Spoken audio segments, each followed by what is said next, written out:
should have been the game winner, but then there was that foul, then there was overtime. But the Lakers still win, and we are headed to the playoffs. It's unfortunate that AD had a brain fart. Like another perfect day. I love LA. The push for Banner 18 begins, and we're reacting all day long. A Reaction Wednesday, thanks to our friends at Michelob Ultra. Do not press the button, yo. Keep coming back. Keep checking in with us all day long right here on 710 ESPN, your home for Lakers playoff basketball. Let's get to it. Travis and Sliwa, your Wednesday right now. Never a doubt. Never in doubt. Never in doubt. Lakers by $1 million or 6 or whatever it is. They win. Who doesn't We're want done. free basketball? Let's talk about the Dodgers. Never a doubt. Everything was fine. Fall behind by 15 in the third quarter. It's all good. Oh, my gosh, Lee. What an absolute mess last night. They won, so it's kind of – we can smile when we talk about it because they won the game, but what an absolute disaster they avoided by winning that game in overtime. We're going to get to all of it. Want to hear from your phone calls, all of these stuff, but take me through it. You were in the building last night. What was it like both, hey, this is not going the way it's supposed to, then the shot, then the foul. Just take me through the whole night. All right, so I think, look, there's a lot of people that walked into that game very optimistic. I think May said there were 17 NBA experts. All of them had that Laker logo next to them, that Lakers are going to beat the Timberwolves. And like me, they were all right. I thought kind of coming into the game, I think I mentioned this to you yesterday. My one thing is, how's the game going to start? Is it going to look anything like the last week looked for the Lakers, where it was just kind of Energy in the place was awesome. Was it? Awesome. I'm not surprised. It's the first time they put out a tweet here, and I know we talked about it a couple weeks ago. First time you've had a play-in game full capacity, period. It's the first time that now you'll have a playoff series full capacity since 10 years ago. That's how long it's been. So you knew the place was going to be rocking. But the reality is, the entire time, there were 184 moments in that game that I thought, they're playing Friday.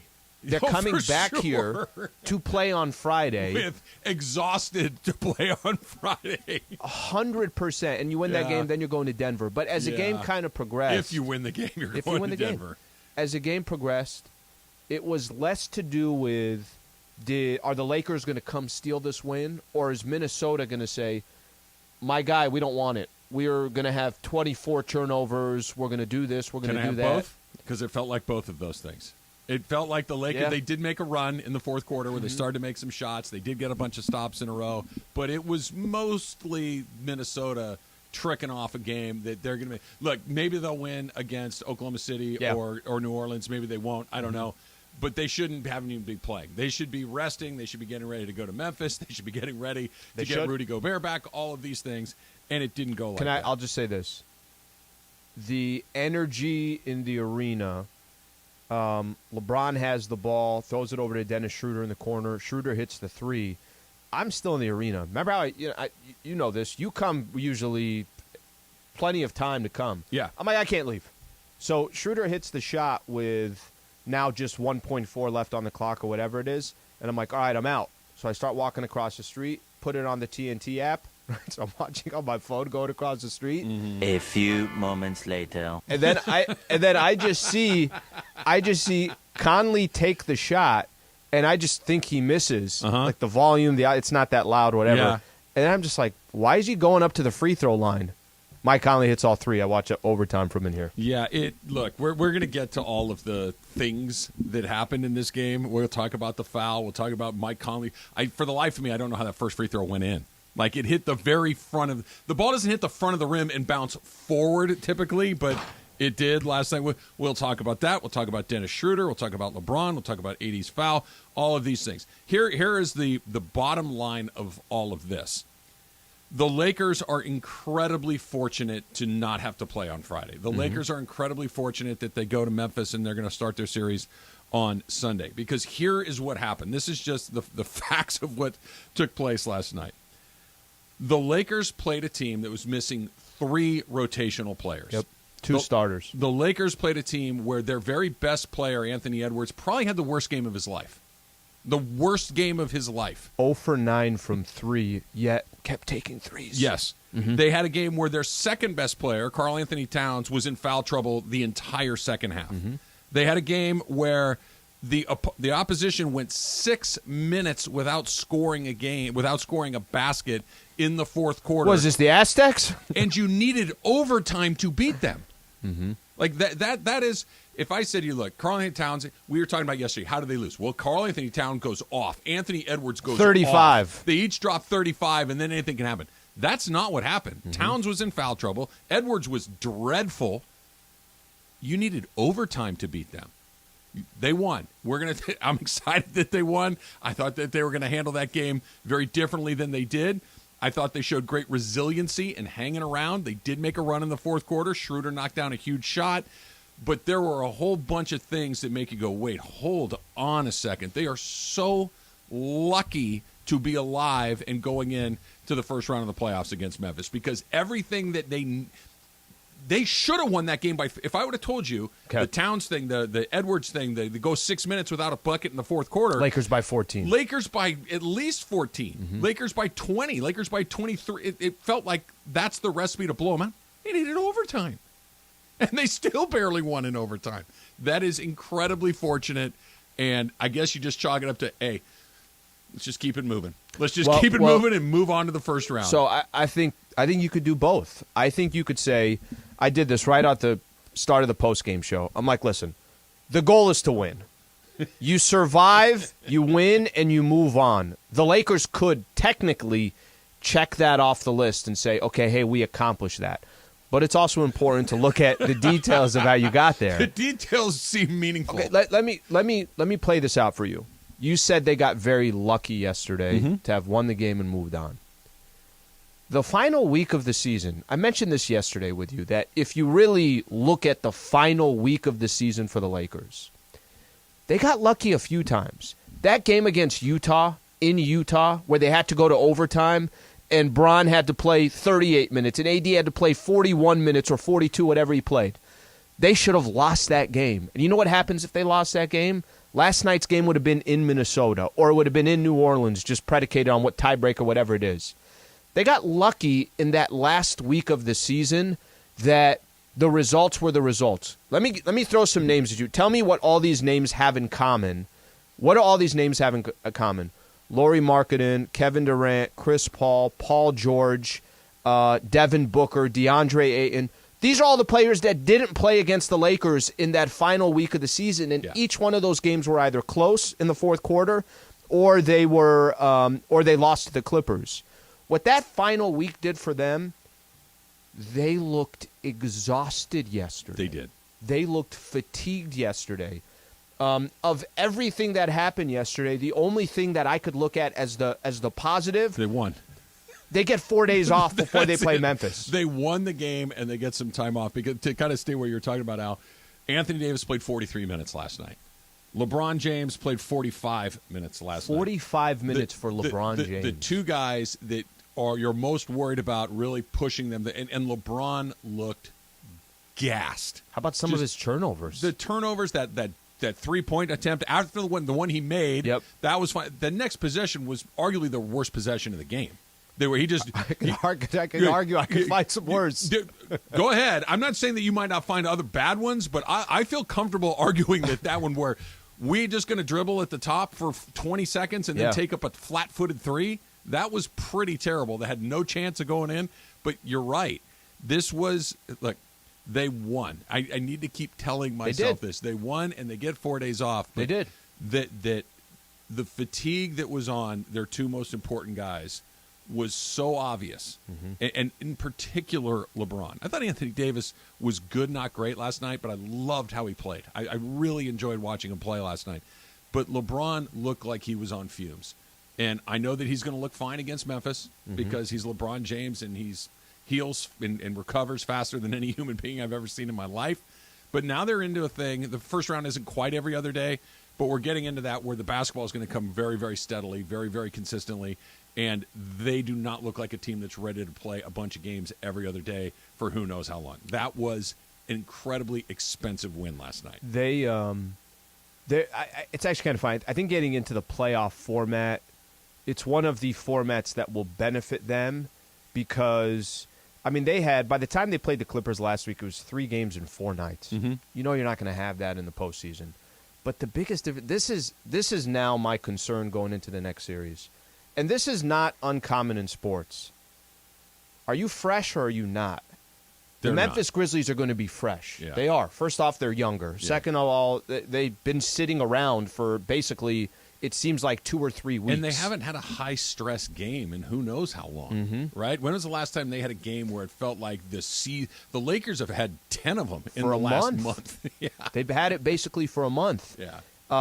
I said this earlier. We'll post it in a little bit, but did the Lakers Talk Daily this morning.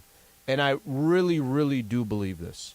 If they play anywhere like they did over this last week and a half, Grizz are moving to the next round. Yeah, 100%. So, I mean, but we'll go back to it because I do think it's important. It's funny, a lot of the comments that I had from Laker fans yesterday was very similar. Hey, listen, I'm glad we got the win, but I feel a lot different than I did before this game started about what's to come. What's coming next, we'll spend some time on it. And obviously, we've got tomorrow, we've got Friday. We've got lots of time to talk about what's coming next. I want to spend the lion's share of today about what happened last night, but I couldn't agree with you more. That Memphis series, like, yeah, let's go. Bring on anybody. We're to, all right, you got to tighten some things up here. We got to really figure out what it is that we're good at, what it is that we're not good at. You got some performances from some guys last night that made you go, oh, yeah, right. That's right. That's why he's on a new team every year. Got it. Okay. Oh, right. He's been good, but this is the first time he's ever been in one of these before. Sure. And then you had one of the all-time great boneheaded plays that if the next 5 minutes had gone differently. Oh, I thought it was happening. I crossed my mind. Yeah. We're going to talk about Anthony Davis's foul on Mike Conley coming up next because I still don't believe what I just saw. It's coming up next. It's Travis Slee. Plus, your phone calls, 877-710-ESPN, 710-ESPN.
Little Ask Greg Bergman coming up at 10:45. Send him in. Guest spot here. Go ahead and send him to me and Al, at Travis Rogers, at Alan Sliwa.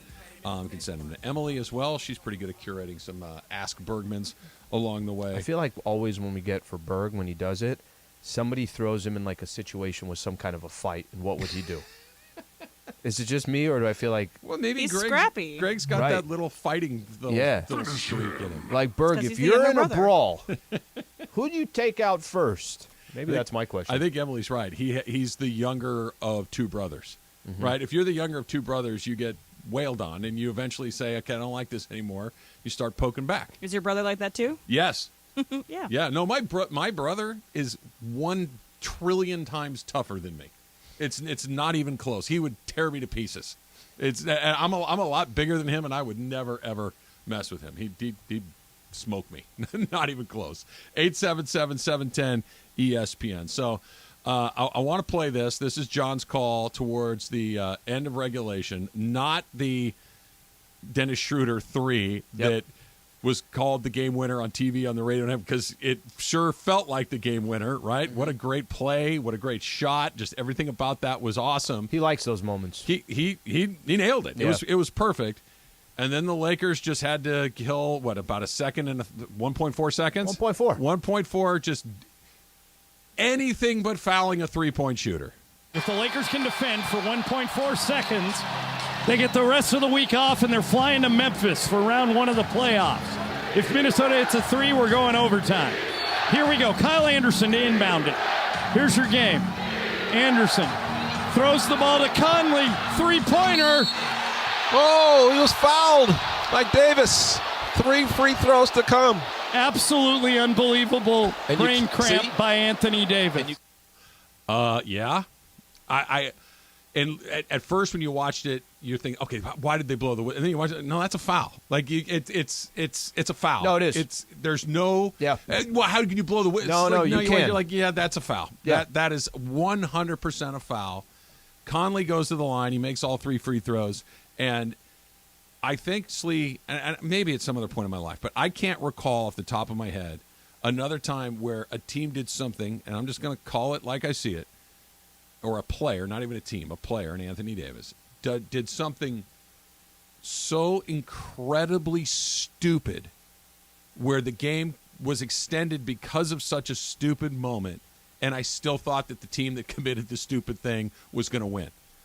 Once they caught them in the fourth quarter, and it felt like Minnesota had just nothing left to do at that point, that they were done, that the Edwards was as bad as he was, and Towns was in foul trouble, that even after that incredibly stupid decision to foul Mike Conley, I still thought the Lakers were going to win that game. And I can't even put my finger on exactly why, but if that shot had gone in and you had an and one, or if you had gone into overtime and ended up losing that game, it's one of the incredibly stupid moments in Laker history. Now, it's in the play-in, it's not in the finals, and maybe history loses it over time. But Al, he had to have hit his knees last night and said thank you to the basketball gods for letting me off the hook there, because LeBron's giving him a hard time at the end of the game. He's like, oh, yeah, it's my fault. Yeah, we can laugh about it, I guess, but they averted disaster by a hair. Had a brain fart. So they averted disaster plenty of times yesterday, and I actually went the other way. When he committed the foul and Conley hits the 3 free throws, it makes me go back. If I just look at AD moments this year, because AD's had some moments, end of games, where usually when you give that squad a second chance, you end up losing that game. I'll give you an example. I agree. Lakers were in Philadelphia, whenever it was, and AD just had to hit 2 free throws and the game's over. He hits one of the 2, they go to overtime, and I think Philly wins by 9. Lakers had a game against the Boston Celtics. AD's got to hit 1, hit 2, whatever you hit. They're up 2. He misses both free throws. Tatum comes the other end, hits a shot. They go to overtime. Boston wins the game. A lot of times when you, and this is me just talking about situations with Anthony Davis. Do you remember that game where Maxi Kleber hits a 3 at the buzzer? Do you know the play before that? Maxi Kleber was fouled by Anthony Davis taking a 3. Oh, yeah. When you're up 4. Yeah. Which he could have tied the game until AD missed a free throw on the other side and then got another chance. So Usually in sport, Lakers ended up losing that game. Usually in sports, when you get a second chance, I thought personally when they got into overtime, you're right, they were resilient. They were getting defensive stops. I don't know how much of that. I mean, part of it is for them. The other part of it is I don't know what Minnesota did over the final 11 minutes of the game. I really have no idea what they were doing. Like, I think that's the difference, is because the other examples you gave of AD giving the other teams chances, those teams were better teams than the Lakers at that point in time. It was the 76ers and the Celtics that were better teams Dallas than the Lakers. wasn't. Dallas wasn't, and that was also about AD play. But I think also the worst thing about that came out of that foul is that you put 5 extra minutes on the body. That's why I thought it was It's done. terrible. I thought it was done because they just looked like they were completely out of gas. The only thing the Lakers had going for them in that situation, well, you talked about it to start off the show, Minnesota's missing 3 key players. They're missing every shot they're taking at this point. Every starter played over 40 minutes for them. Yeah. Every starter. So that means by the time they got to OT, if we thought the Lakers were gassed, the Timberwolves were showing you in the final 6 minutes that they were gassed in regulation. I know you guys have heard me say this before, and I like to do this whenever I start to sweat a situation, right? Like, okay, we got this. Oh, no, this guy's coming up, or we got to face this pitcher and those things. I like to kind of flip it and try to, if I were a fan of the other team, how would I feel right now? Mm-hmm. There was at no point in that fourth quarter or even in overtime where if you're a fan of the Minnesota Timberwolves, you're like, we're in a pretty good spot. We know everything's fine. You're like, our best player can't make a chaos.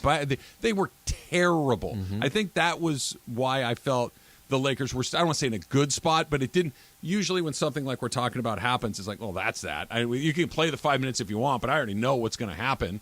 I didn't feel like that yesterday. I thought that they had a chance. And oddly, and Emily and I were talking about this morning, even when they were down, I think their biggest lead was at 15. It's 85 to 60. Okay, so 85 to 70. 80 to 65. Okay, so yeah. They had a 15-point lead. Was the biggest lead of the game in the third quarter.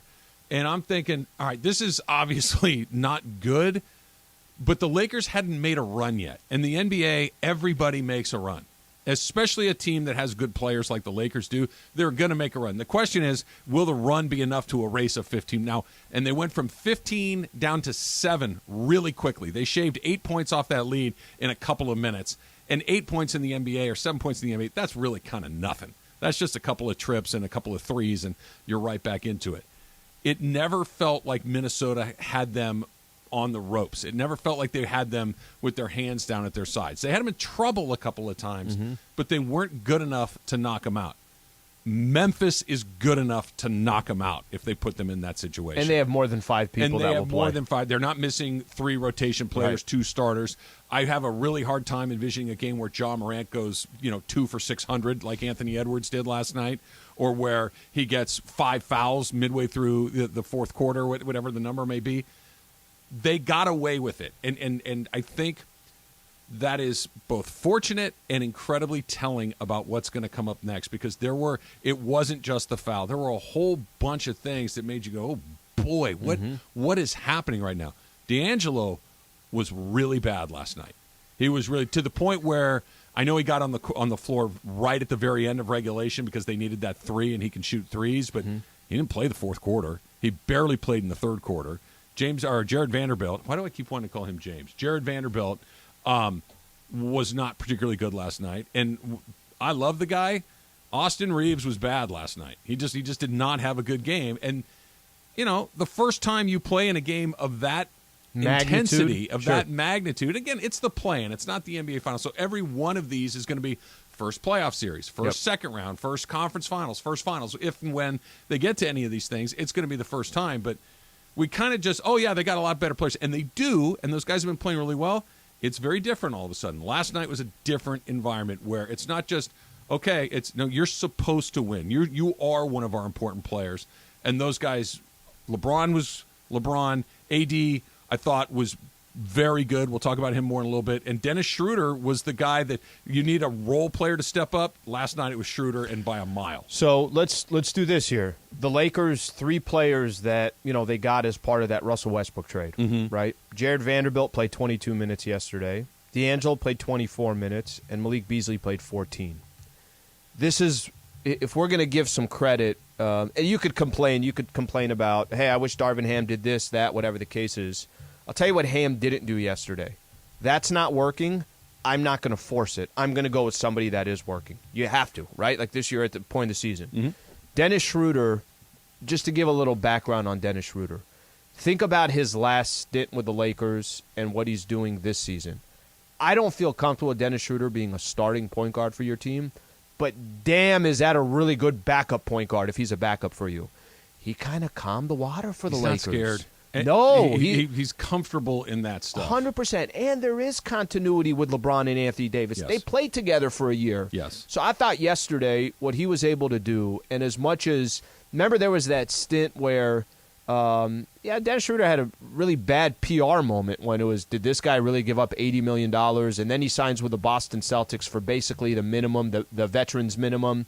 And now he's playing, basically trying everything he can to show that he's still got a lot of value in the league. I got a lot of respect for what Dennis Schroeder did yesterday. They don't win that game without him, period.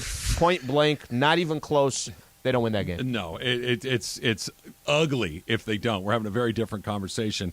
And obviously, we're going to continue to have the conversation about Anthony Davis. Not just the foul, but I saw a lot of things in him last night, Slee, that I absolutely loved. And I don't know the last time I could say that about Anthony Davis. I thought that there was so much more positive than I've seen in a very long time. That's coming up next. Plus, all your phone calls. 877-710-ESPN. That's coming up next. Travis Lee, 710.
$710 ESPN. Guys, big announcement here. Bigger than the Mandy Awards 2 coming up. What? Travis just stretched. Wow. I don't know if I'd put it quite He like was that. stretching. He basically just did half a yoga course Are we sure right this there. isn't like a doppelganger or like Revenge of the Body Snatchers move where like there's someone else in Travis right now? Look, Taylor, did you hear me? The guy was like this. I didn't see it. I'll believe it when I see it.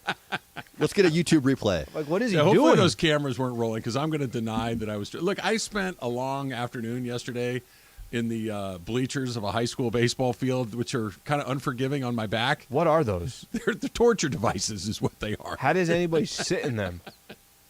It was a long day. Do you bring those extra like those seat chairs? Yeah, that's what you need. You need honestly, one of those. Emily, Susan has one that she never remembers to bring. I don't think I could ever do it. I think my ego and my pride would not allow me to sit in one, but it's a good idea. It's really a good idea. I feel like I got attacked by goons with baseball bats. My back is killing me, so I was trying to readjust my spine. Amazing. I don't think I'd call it stretching. You look like you were actually you're getting ready to go for a jog or something.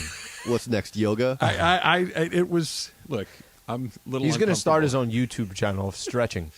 Travis Rogers stretches. Namaste, Sliwa. Okay, where the game is played, if you just hypothetically parked your Rotolo truck, Yes, Silverado. the Silverado, and you parked it a certain way, Yes.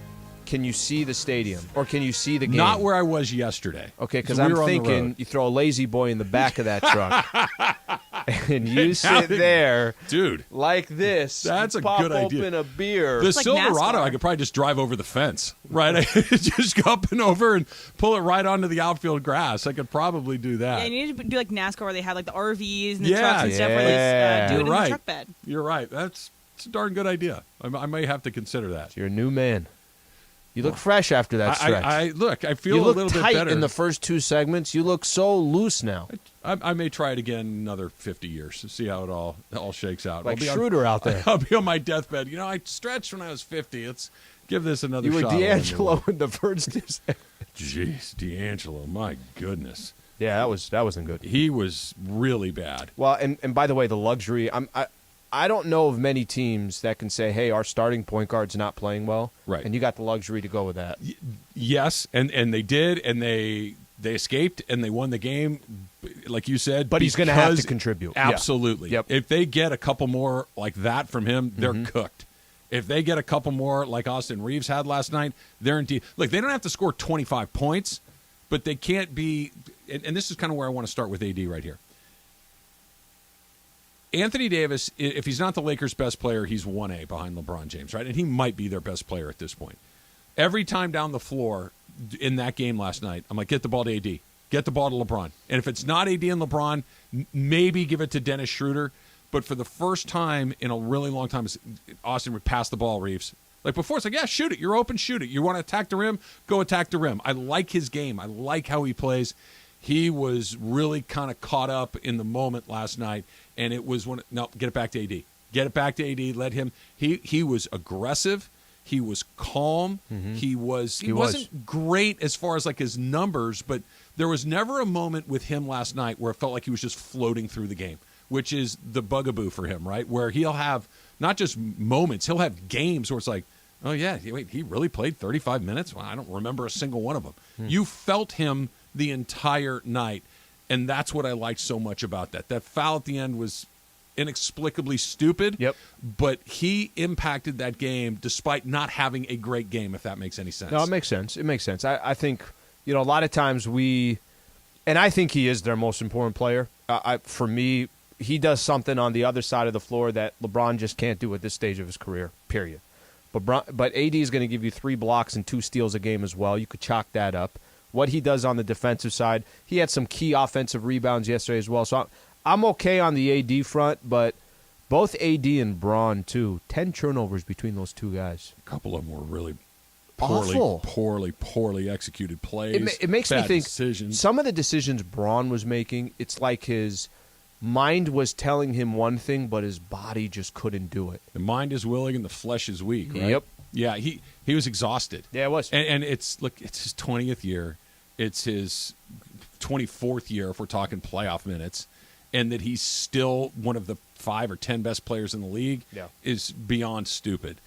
but he gets tired now, and he was very tired. That 3-point shot that he took was fatigue-related. Yep. The turnover on the inbound play, I think, was fatigue-related. There were a number of moments in that game where you're like, I can't believe LeBron just made such a sloppy play. Mm-hmm. LeBron's IQ hasn't slipped. No. His basketball, knowledge of who needs to be where and how it needs hasn't slipped. He's just not quite the guy physically that he used to be. He gets tired now. What they're going to need is this series against Memphis. First off, they get the 4 days off. Whew, thank goodness. That playoff schedule, sometimes you get one night off, sometimes you get 2 nights off. The nice thing is hey, you play 2 in a row in Memphis, then you come back, you get 2 in a row in L.A., so there isn't this travel back and forth. That's going to benefit a team like the Lakers. Sure. They just looked fatigued. They looked tired. Strike home phone call here. Let's go to Los Angeles and Charles. Charles, you're batting leadoff. What's going on? Yeah, you know what? The play by AD, it was bad.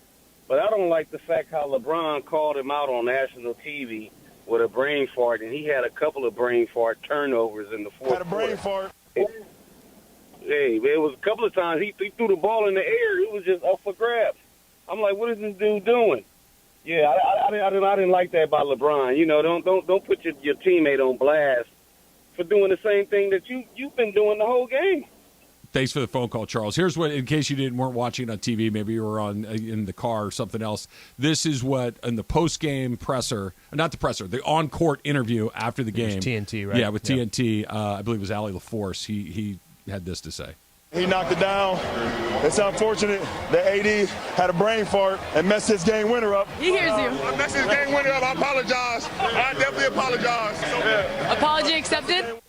Okay, so he said it with a smile on his face. I didn't think there was harm in that. It's a joke. I didn't think there was harm in it. It is.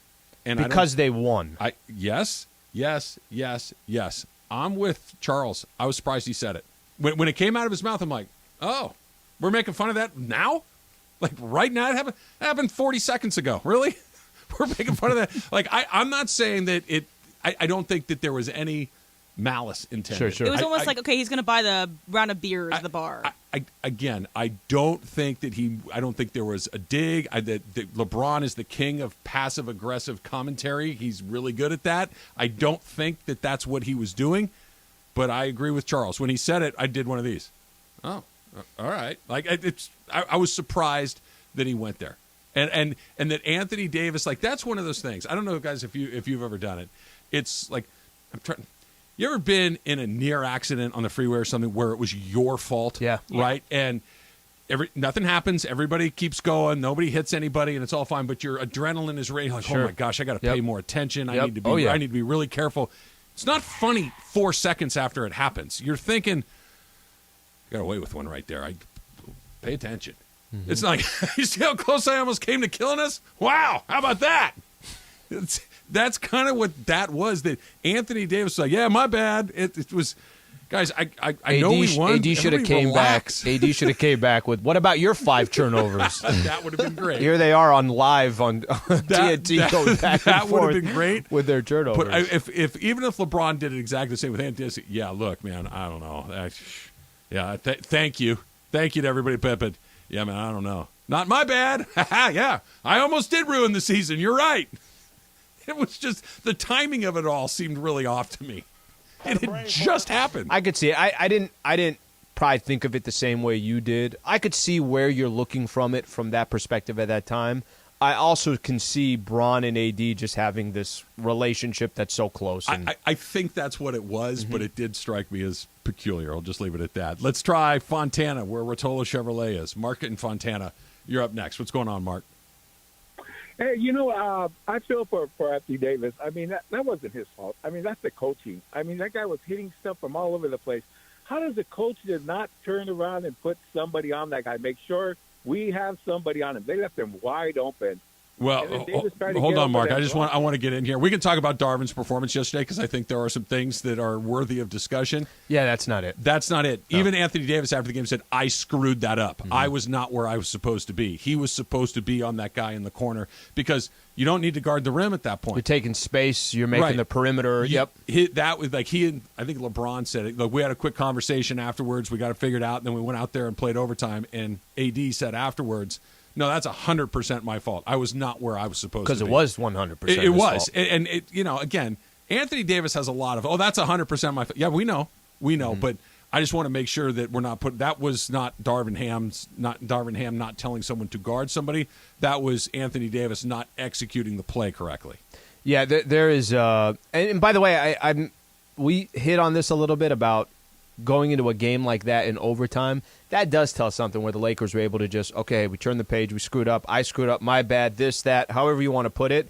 And they kind of put it to the side, and they were still able to go out for the final 5 minutes. But that's on AD. If you saw anything different, then I don't know if you saw the play. I think the criticism of Darvin Ham is more that the Lakers look really frantic at the end of games. I think that is more of a fair criticism of him. I think that because there just seemed to be a lot of standing around other times and a lot of one-on-ones, which is the NBA. That happens, but their inability to get the ball inbounds at the end of the game. I think that is a coaching problem, that they don't execute set plays out of timeouts, that they don't get really good shots at the end of games. Last night excluded, but I think that was more of a LeBron creation than anything else because I thought he was going to take a jumper. And when he finally started to go to the hole, I'm like, because LeBron James going to the basket is still virtually impossible to guard. He's going to get fouled. He's going to make a basket. He could get an and one. Or he misses taking a good shot. A good shot at the rim. Or somebody's wide open on the perimeter, which is what happened. But that felt more like a LeBron James, hey, I've done this for 20 years. I know how to execute this. There was some weird stuff at the end of games that I think you can look towards Darvin, but the AD foul is not one of them. I thought towards the end of that game, both teams, everybody's just standing around. Minnesota just dribbling the ball for 18 seconds and then taking a bad shot. So just to kind of throw it off on both ends of it, both teams, it was like, what are you guys doing towards the end of that game? Yeah, but it's more pointed on the Lakers because they were the team that was supposed to win. They're the team that has LeBron James. They're the team that has Anthony Davis. True. They're the teams that everybody was Minnesota, picking. They're at home. Run a play. No, or they have were Anthony bad Edwards too. go to the basket. They're playing with the Lakers. The Lakers are now the Lakers again, right? They're supposed to win these games. They're supposed to look like a championship caliber team. Minnesota's not. Minnesota's missing their guys. All the things we talked about, right? That Minnesota looked like they'd never been there before. Okay, they really kind of haven't. LeBron James, Anthony Davis, these guys have been there a long time. The Lakers are not a starting coaching job. You know what I mean? You got to be fully finished when you get to this point, and it doesn't feel like they are. Greg Bergman coming in for another edition of Ask Berg. That's coming up next. It's Trav and Sliwa.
Is presented by our friends at Harrah's Resort SoCal. Find your funner state of mind with a visit to Harrah's Resort SoCal. Voted best resort in funner California. From dining to unwinding, you'll find fun around every corner. Learn more at harrahssocal.com.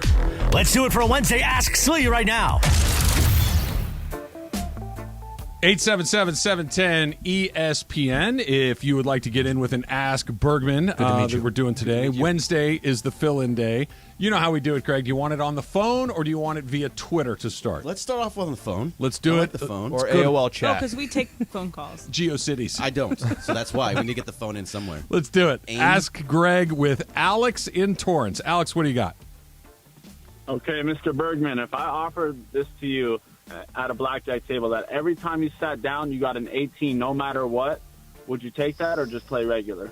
Ooh, that's pretty good. That's a great question. That's a great question. An 18 I think I have my always? answer. But it's I mean, not 18, as sleek. you're probably going to get a lot of wins out of that. But I think I'm a decent enough blackjack player. I'm playing myself. Taking 18. Yeah. Odds are with you. Kind of. I mean, it just depends on the cards that come out. So Like, it's how often supposed you're to be. gonna get a It's 19, supposed to 20, be 21. 17 and up. You stop. They Yes. stop. Yes. I'm That's stopping at it. I'm taking 18. Too don't much know. can happen. By the way, because then it great hits 16. question. They try. That's a fantastic So question. you have Yeah. to hit 16. Yeah, you have to hit 16. So I think you have a better chance. I don't know. I think I have to play myself. I have to, because there's times where I'm going to want to play.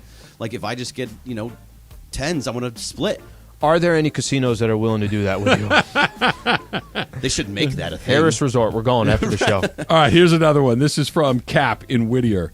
What's your in and out orders, the two-parter, and how do you like your steak cooked, and can you make it yourself? Okay, so start off with the in and out order. It is always a double animal style fries, and a chocolate shake. It's a good order. It's just, I mean, I don't need the chopped chilies. Sorry, Trav. I know you love Okay, them. can I ask you a question? Yeah. With the Super shake, easy. Yeah, with the fries and the burger, Oh, yeah, you can no. do all three of that? 100%. It's a lot.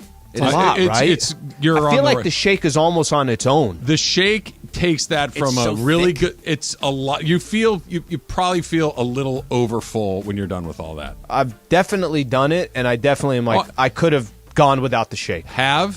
Will continue to. Yes. Okay, how about your steak? By the way, that is my favorite go-to order for In-N-Out, just because I can eat all of that. And if I'm going to go to In-N-Out, I'm going full force. Yeah. Like, I'm not going to just go there and mess around and get something weird. Like, I'm getting the whole thing. Give me the diet lemonade. I stopped doing Yeah, chopped yeah, chilies. exactly. What are you I talking stopped about with there? the chopped chilies. Did you? Yeah. When Kind it, of overpowers everything. I get that. Yeah. it can. It can. With the steak, medium rare, always. Now, cooking it myself is where it gets a little bit dicey. Have you ever purchased a steak and put it in that empty refrigerator of yours? Good question. There's space. I only bought a steak when I had a full refrigerator, not in my current empty refrigerator. That's not a thing. I can cook a little bit, but no, I would not trust myself to cook the steak myself. So, Greg, have you gotten to the? I know we've been talking privately about Love Is Blind. 'Cause Yes. you're into Love Is I Blind. It's talked lovely. about it on the air yesterday. It's lovely. It's great. So, Not really, have you gotten but to it the is. part where he sous vides the steak, and he butchers it? No, I haven't Okay, gotten there yet. so I'm still someone- stuck on that fourth Is this episode. on Succession? Someone sous vides a steak, and he does it absolutely the most terrible wrong way, and it's.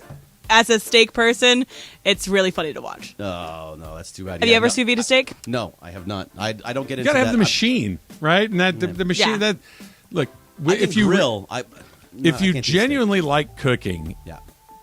countertop space is a thing that is considered, right? Right. Unless you have this giant fancy industrial style kitchen. Yeah.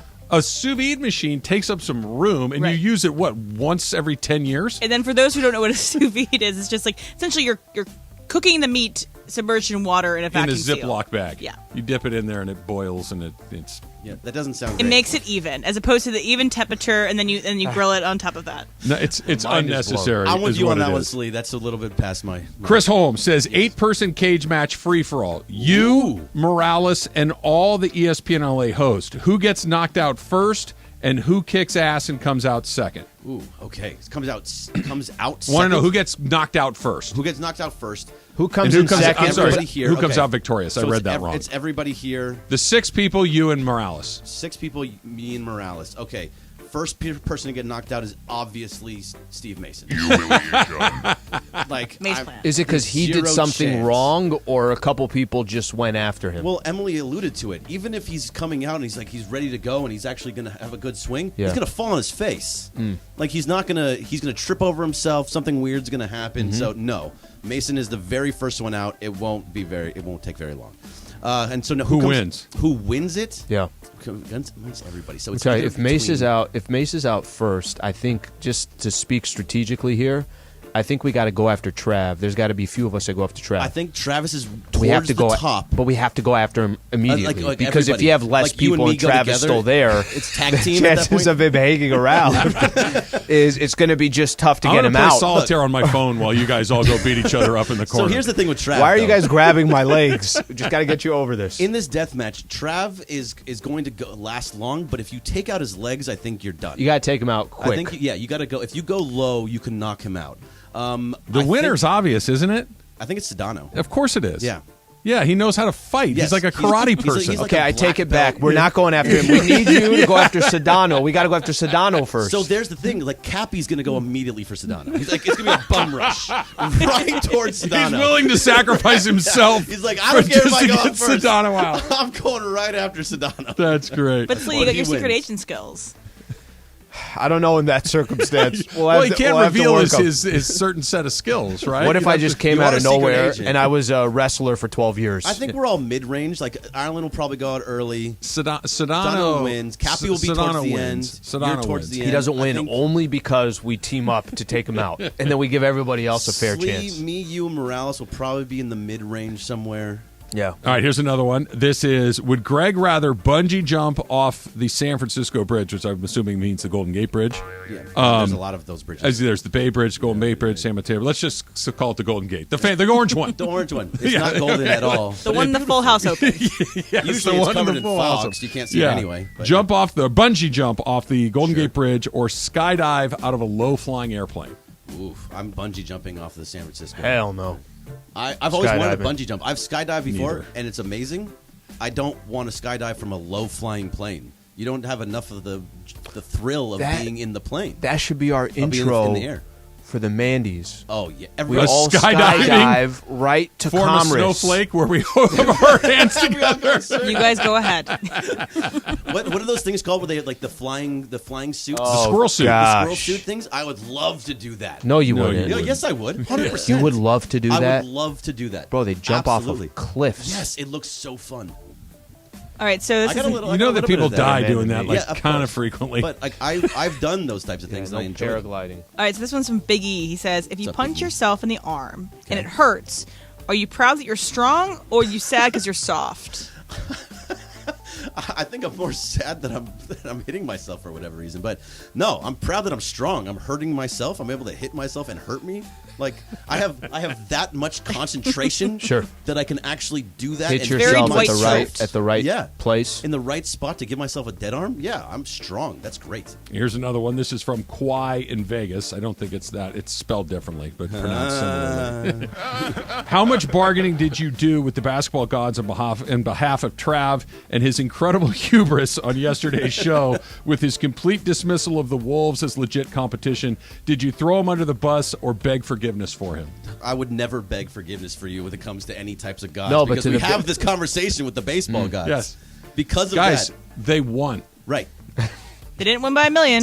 They won. They won by 6. I need to know the part where I was slightly off on the score. They You won were the a lot game. off. What do you A mean? million and 6 is Emily, very different. 6. All right, They I got won. one. Not, By the not way- How much even a like million a is? desperation By- heave could get him. by They the won way- I don't by the believe way- in your Fine. gods. The spread of 8.5. They almost got it in Yeah, they- OT. That's did. incredible. They missed a free throw. Okay, I They got won. one for you, Berg. If you have to pick between one of these, One of what? Dodgers winning a World Series, Okay. or UCLA football winning a national championship, which one are you taking? UCLA football winning a national championship. The Dodgers win the World Series a decent amount. They have, what do they have, 7? Yeah, but they don't win a They have decent one amount. real It's- one in the last 45 years. Yeah. Sure. How many does UCLA football have? None. 1. Okay, if I said They won the UCLA national basketball, championship. Yeah, if I say UCLA 1954. basketball, does that change anything? Is what? If I say UCLA basketball, does that change Well, anything? they have 11. I love UCLA basketball so much, but I think, and it's been a long time. It's been since 1995. Overall, though, no, I'm going UCLA basketball. I would much rather see. There's just a more it's a bigger feeling when it comes to UCLA. Everything, it hits me so much different than anything else. So it's because it doesn't hit very often. Well, you need to shut your mouth. But that's actually true. It is true. Of course, but it's college true. is hard. See, College I think is harder than right pros. a lot. I don't know if you guys have noticed this or not. This but- is not one of your good we're not ideas. right last night, so it's just to say that Did they win? they won, but not Hold by on, a hold million. on. I didn't ask you by how much. I asked if they won. They- Do you have they- the clip that you wanted Again. to trade LeBron and Anthony Davis earlier? on. Do you have that Travis is one? Is that right. on the They should sound do page? it right now, by the way. Today. If they could get something done Oh, today, Travis. Here we they go. should do it right now. And take Alex Vezia with you. That Yeah. on the other side. He can go. He can go. Vezia can go. Take him, Chris Taylor, AD, and LeBron. Who says no? Asperg, good job. Good job. Thanks, bud. Darvin Ham's debut as a quasi-playoff coach yesterday. What do we think of that? That's coming up next. It's Travis Lee, 710.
Well, yes, it is a winning Wednesday, yo. Let's hear the gold from last night with John Ireland. LeBron makes his move. 7 seconds. LeBron driving to the rim. Gets outside. Schroeder for the win. Good! Dennis Schroeder for 3. 1.4 to go. How did the Lakers do that? The place is going nuts. Now, that should have been the game winner, but then there was that foul, then there was overtime. But the Lakers still win, and we are headed to the playoffs. It's unfortunate that AD had a brain fart. Like another perfect day. I love LA. The push for Banner 18 begins, and we're reacting all day long. A Reaction Wednesday, thanks to our friends at Michelob Ultra. Do not press the button, yo. Keep coming back. Keep checking in with us all day long right here on 710 ESPN, your home for Lakers playoff basketball. Let's get to it. Travis and Sliwa, your Wednesday right now. Yeah, 7th seed in the West, locked up, never a doubt. On their way to Memphis, they will play little Sunday afternoon. Sunday at in, noon. The Music City. Is Memphis the Music City? I think it is. Yeah, I think That's so. right. Yeah, that sounds right. They got barbecue too. Music and barbecue in Memphis. Music all you City really Miracle, right? Yeah, there Yeah. you go. Yeah, That's all you need. I knew that. I said, I'm like, is that the right It's place? the Music City Miracle Nashville, in Nashville. yeah. That's right. See, Taylor, you're wrong. That's They're why two different you're cities. supposed to help me. That was in Nashville. Yeah, like I said, Nashville. They're going to go to Nashville, listen to some live music, And then make their way to Memphis That's for a it. little Same barbecue difference, and right? play a little basketball after that. Go to Broadway. Okay, Absolutely. I got to have. There was something on Instagram yesterday that I heard that I want Taylor to play it. You guys can describe if you guys know who it is, number one, and the content of it. I think Emily will really enjoy. Taylor, play it, please. 70,000 people hanging on every single word and move she was making for 3 hours and 15 minutes, and she crushed it, and she didn't even look tired. I was tired, and I was just sitting there. I mean, and then you got the fans. I mean, the fans are unbelievable, my wife included. I mean, did not stop jumping up and down, screaming, singing, dancing for 3 hours and 15 minutes straight, knew every single word. I mean, it was a spectacle to behold. It really was. Do you have any idea who that is? Because I think you told me. Wait, did I actually say J.J. Watt? Yeah. Okay, I think I've also. That helps. That doesn't help it. I loved it. This is from back when it was the first weekend of her tours. Taylor Swift was in Arizona, and JJ loved it. This was raving dude about wouldn't it. stop talking about it on Instagram in this clip. I think it's like 4 separate clips you're swiping Yeah. over. He went on 3 minutes. Yeah. I just think that's the funniest thing. Here's J.J. Watt talking so passionately about his time with Taylor Swift or at the concert. Yeah. I'm thinking in my head, I'm like, maybe we should go to a Taylor Swift concert. I'm good. 44 songs. 3 hours and 15 minutes. If you're trying to talk me into it, that's not helping. That's not helping at all. Yeah. There is a weird crossover with people that are Taylor Swift fans that you would not think are Taylor Swift fans because Emily, that tracks, right? That makes perfect sense. Yes, I'm a woman of a certain age. But J.J. Watt doesn't track quite as much. I was at one of Michael's baseball games the other day, and Susan and one of the other mothers they were talking about a Taylor Swift show, and one of the other mothers had seen her and was talking about how great it was. And Susan says to her, "Oh, have you always been?" She goes, "I'm actually not. My husband is the big fan who was sitting there too." I don't think I've heard the guy say 2 words the whole season long, and he had a 10-minute breakdown of the Taylor Swift show and all the other ones he's been to. I'm like, wow.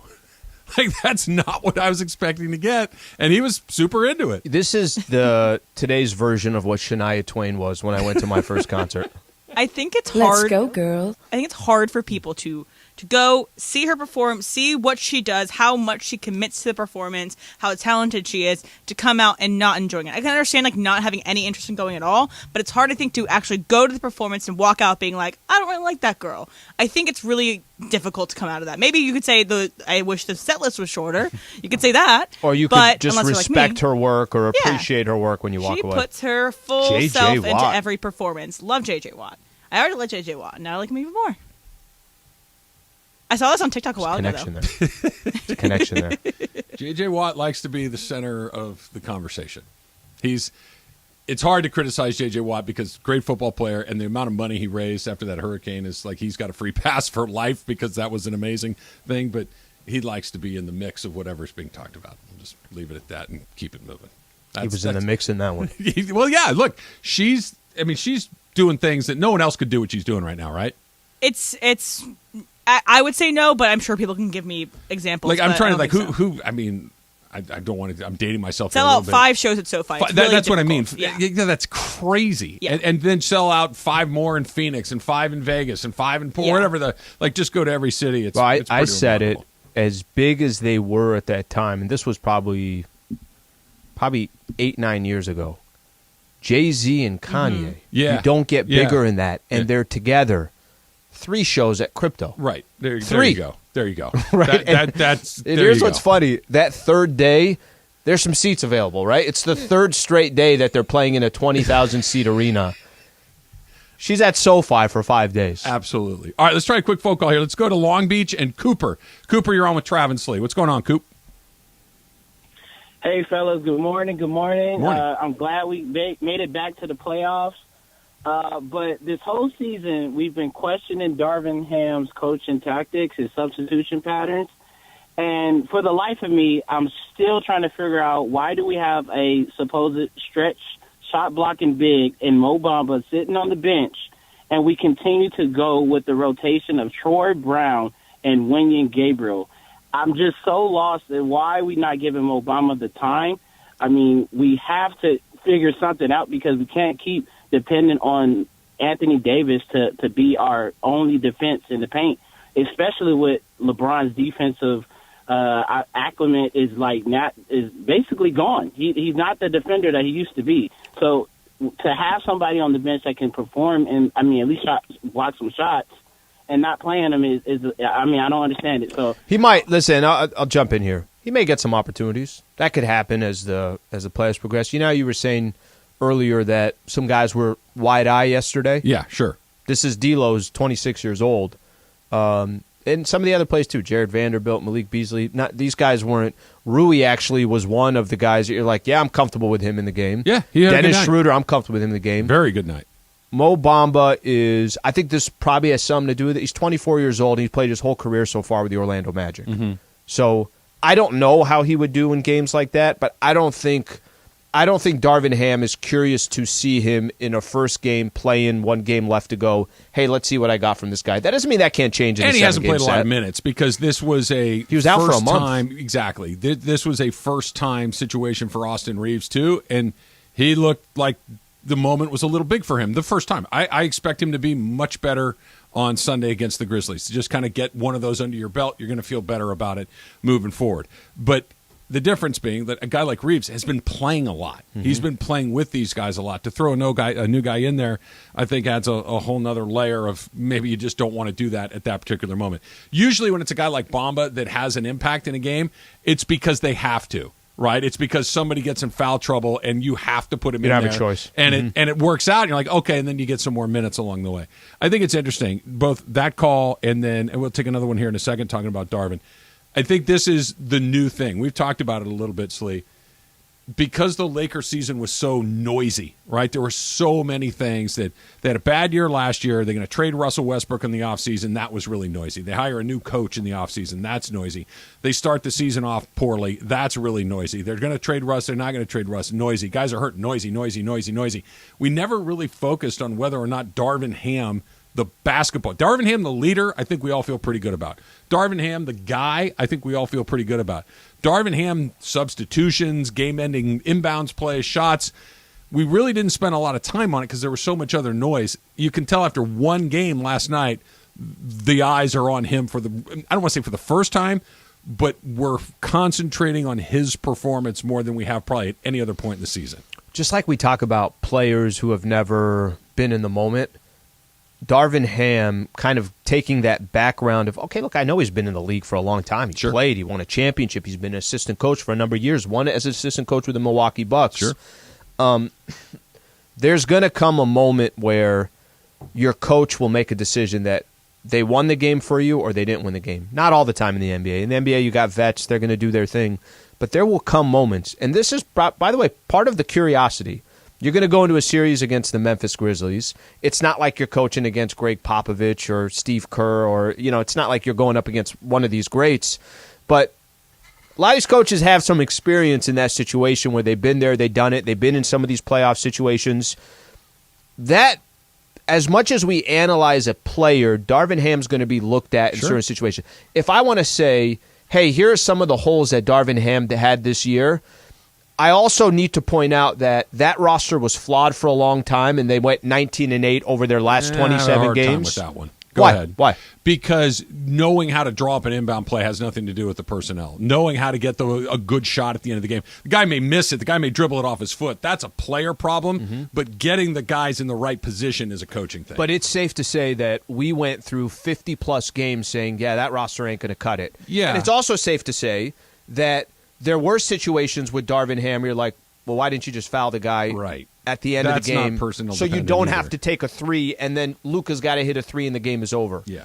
I don't question that, but it's going to be magnified to such a different extent moving forward. What he does will be magnified. The lens is totally different, but when it just comes to like that, I hate this phrase, but I'm going to use it anyway. Just the X's and O's of it, that's just chalkboard stuff. That's not, well, this guy can't make a 3-point shot. It's okay, but is he at least in the right spot? Was he open? Did the screen get set correctly? Did the ball come around? Did we swing it? Did we have the right people on the court? That's the sort of stuff that I think we're looking at now. Like okay, we survived, but it felt like that was a survival more than anything else last night. Let's try another one. Steve, downtown. You're up next, Steve. What's going on? What's going on, guys? Thank you so much for the great conversation.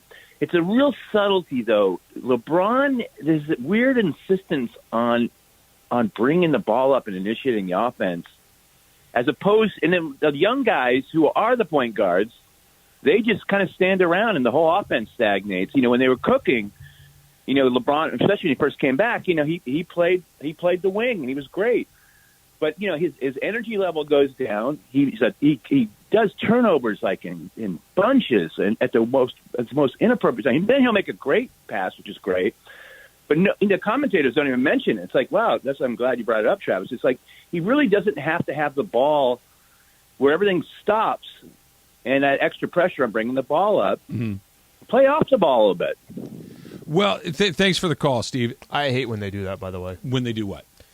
Stand around, wait for him? Yeah, listen, I get there was a time, and I'm not telling you that Bron still can't do it. Bron did it yesterday and hit a 3 to tie the game.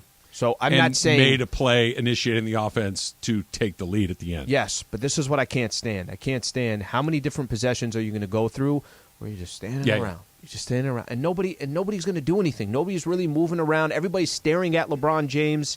It's a frustrating brand to watch when that happens. I think you're going to get... It's not just Bron. That's kind of an NBA thing. I think you're going to get some of the bad with a lot of the good with what we're talking about. The possessions that Steve is talking about, that you're talking about, the one that I mentioned right off the top of the show where he brings the ball off the court, he stands and he dribbles at the wing for 18 seconds and then takes a really bad 3 and misses. Those are terrible possessions, right? But the difference is LeBron James is not just a guy that can make a shot. He's a guy that can create his own shot. He's a guy that can get another person a shot. He can attack the rim. He can do so many different things with the ball in his hands. There's nothing he hasn't seen. There's nothing he hasn't seen. They're not going to trick him into a thing that this is LeBron. This is why I thought the Russell Westbrook thing was so frustrating, just to use it as an example. We talked about it with Dwayne Wade. LeBron's at his best when he has the ball. Mm-hmm. LeBron can play off the ball. Well, LeBron can. But whether it was in Cleveland, whether it was in Miami, or whether it's here at the Lakers, when it gets real, when blank is about to go down, LeBron needs they're at their best when LeBron has the ball. You're going to get some bad possessions where you take some bad – you are. And there's going to be guys standing around like, all right, run back and play defense. But that last play of the game, I think, is what we're talking about. The play where he did knock down the 3, the possession before the bad 3. You're going to get more of those than, all right, I guess we're going to live with another bad possession. There's more of them than there used to be. But he's still LeBron James. And it brings me to the next thing I want to talk about, Slee. At the end of a game, like we saw last night, is he still the number one option in the NBA to get you that shot or to get somebody else the big shot? That's coming up next. It's Travis Slee, 7.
I'm going to put it at 64.5% chance that I go see Air tonight.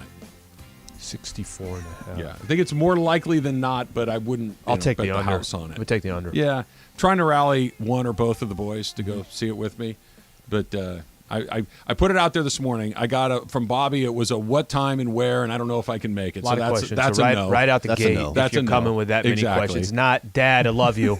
Sounds great. I would be more than happy to be there with you at any time. Michael still hasn't responded. I asked 4 hours ago.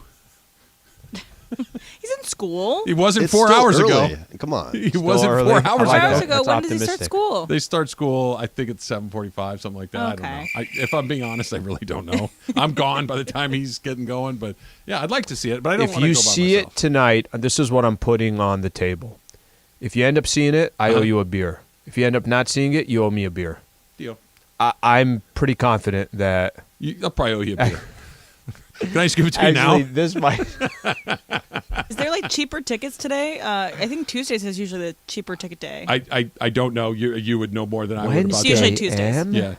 Well, no, it's always Yeah. Tuesdays most places. So Tuesday at Alamo Draft House. It's also Tuesday with AMC. No baseball today. There was baseball yesterday. There is baseball tomorrow. Friday night. I don't want to go on a Friday night, so tonight's kind of the night. And Susan's unavailable. So Saw your boy yesterday. which one? Which ties me back to Air. Kurt Sandoval. Oh, Yeah, I saw Kurt. did you ask him if he We talked a was little trying bit to hurt about my it. feelings? No, that he we thought I talked. was 63? We talked a little bit about it. 63. We connected like no tomorrow because we were talking about Air, and then I told him the situation, Yeah. and I'm going to leave it alone. I'm going to leave it alone. Kurt apologizes for any wrongdoing that he has caused to you or your family. I love Kurt. I really I like him a great deal. We've got to spend time softball game and pickleball, and Kurt and we've known each other for a long time. Rams games, see him at all of those along the way. But 63 is like that. I mean, look, I'll take 53. I'm not even 53. 63. I'm gonna have to get some I think Botox 63 and was shave the- my Maybe he dye thinks my you're beard. wise. He thinks that you're. I think 63 was the low. I don't think it was actually. I think you're right. It was. Oh, well, that's why you have to see the matinee version of Air. You had to go see it really early because you go to bed early. Maybe there's like a 145 across the street that I could slide in, but then we're into Probably traffic. do. It's not going to really. I'll work do out. 3:30 dinners. Don't you want I to go mean- matinee? I'm in. I go to matinees all the time after work sometimes because it's just there's no one else there and it's kind of Yeah. nice. I like going to movies by myself. I haven't done it in a really long time, but I do enjoy it. Well, you have a family and a But wife. that's the thing. Like, and I kind of want to spend time with them, even though that's a weird thing to spend time because you don't really just kind of sit in the but dark it's still, together. It's still I'm- together. I love doing, Yeah. going with Lady Slee. I love going to see a movie. We'll see. What kind of beer you want? Because I know I'm going to owe you. I'll bring it tomorrow. Michelob. I'll do an ultra. Yeah, I figured, let's just do an I ultra. figured that's a good bet for you. Okay, is this just a side effect, a residue of the fact that the Lakers won last night? Mm-hmm. The fact that the Lakers a few years ago beat Golden State in another super fun playing game? That because the team that I like and root for has had positive outcomes in the playing game, that I like it as much as I do, or the fact that my team has had to be in it a couple of times in Yep. But these games are incredibly fun. They bring an element that you don't get at all during the regular season, where the result is incredibly important. It wasn't one and done, but it sure felt like whoever lost that game last night is dead meat. Or how about the Lakers? The disadvantage they would have going into Friday. Then it's just Huge. how many games are they going to lose to the Nuggets by? Of course. Yeah. Of course. But am I wrong in just that the format that they've come up with, that the 7 through 10, it's a little 3-game tournament. It's pretty awesome. Okay. It's and even last year, remember when Minnesota beat the Clippers last year and the party that they threw? Yeah. There's just those games are really fun, even though they're against mediocre teams. We in Minnesota now. So LeBron said it again yesterday. He said that he does not like the playing tournament. And in my head, I'm like, Bron, it's the only way, you guys. It's the only way we're getting in, But maybe his case is they're already 7th. They should be We in would've been in there, anyway. and you just move on.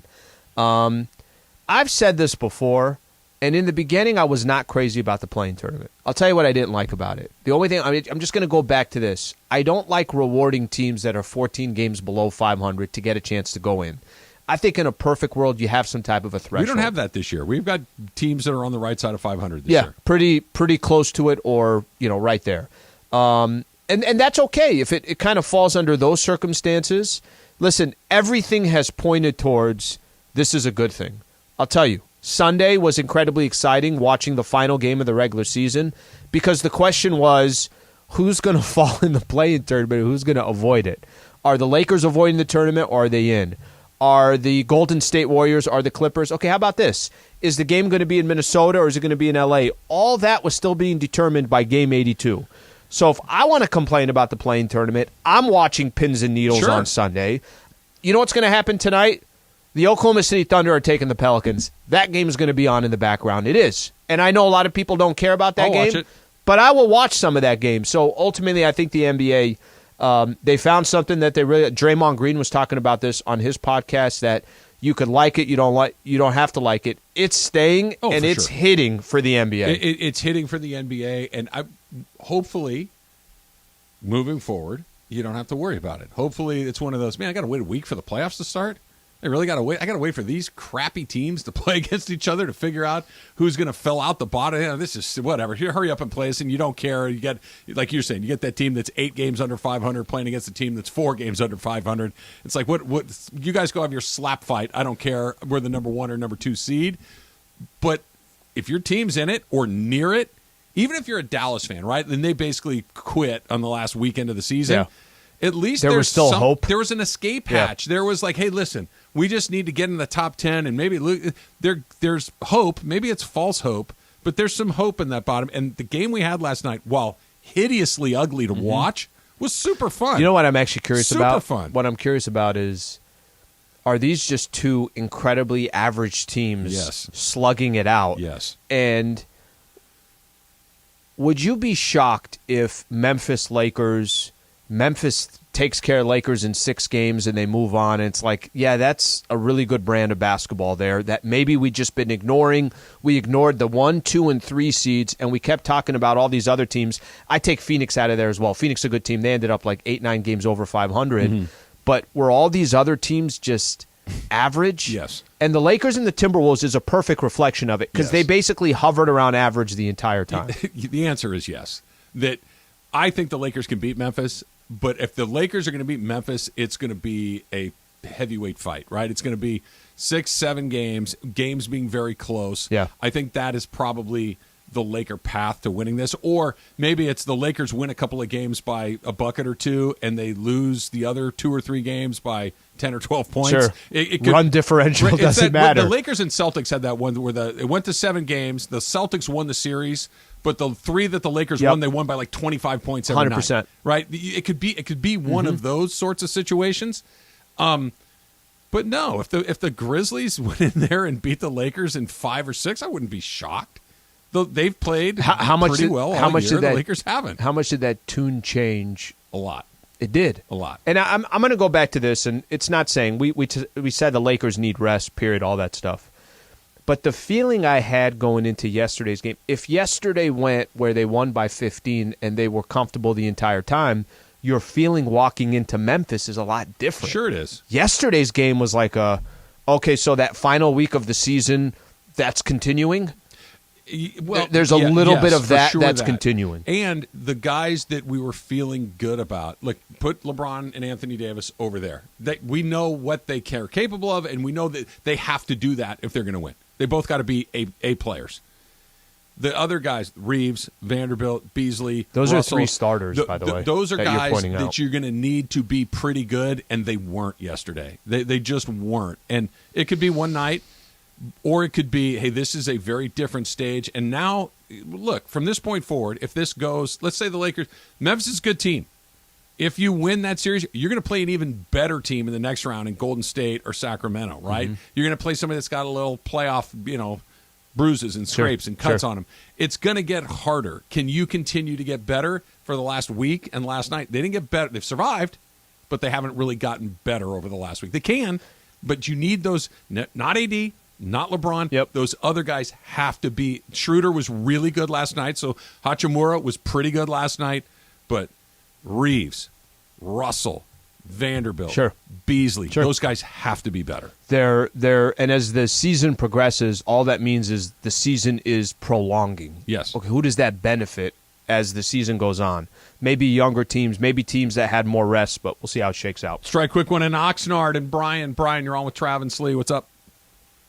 Hey, what's up? So you guys have the attention of all the ears through the radio airwaves here, people in L.A., Orange County, all Laker Nation out here in SoCal.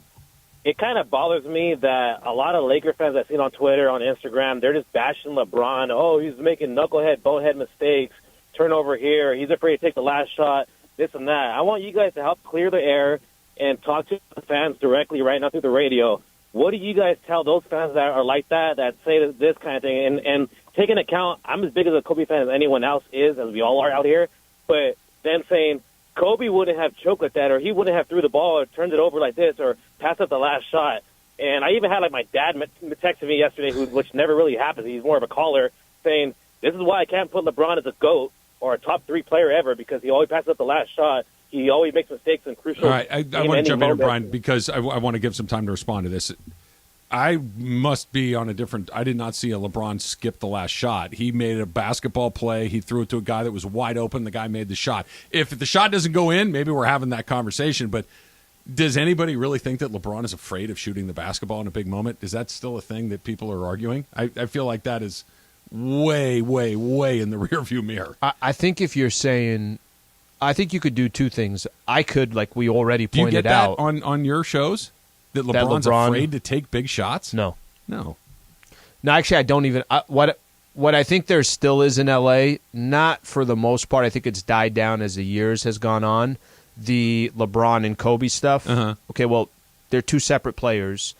One has been with 3 different teams. One played with one franchise for 20 years. Right. It's okay that's Guys, how here's the thing. how it turned out. Kobe had bad games too.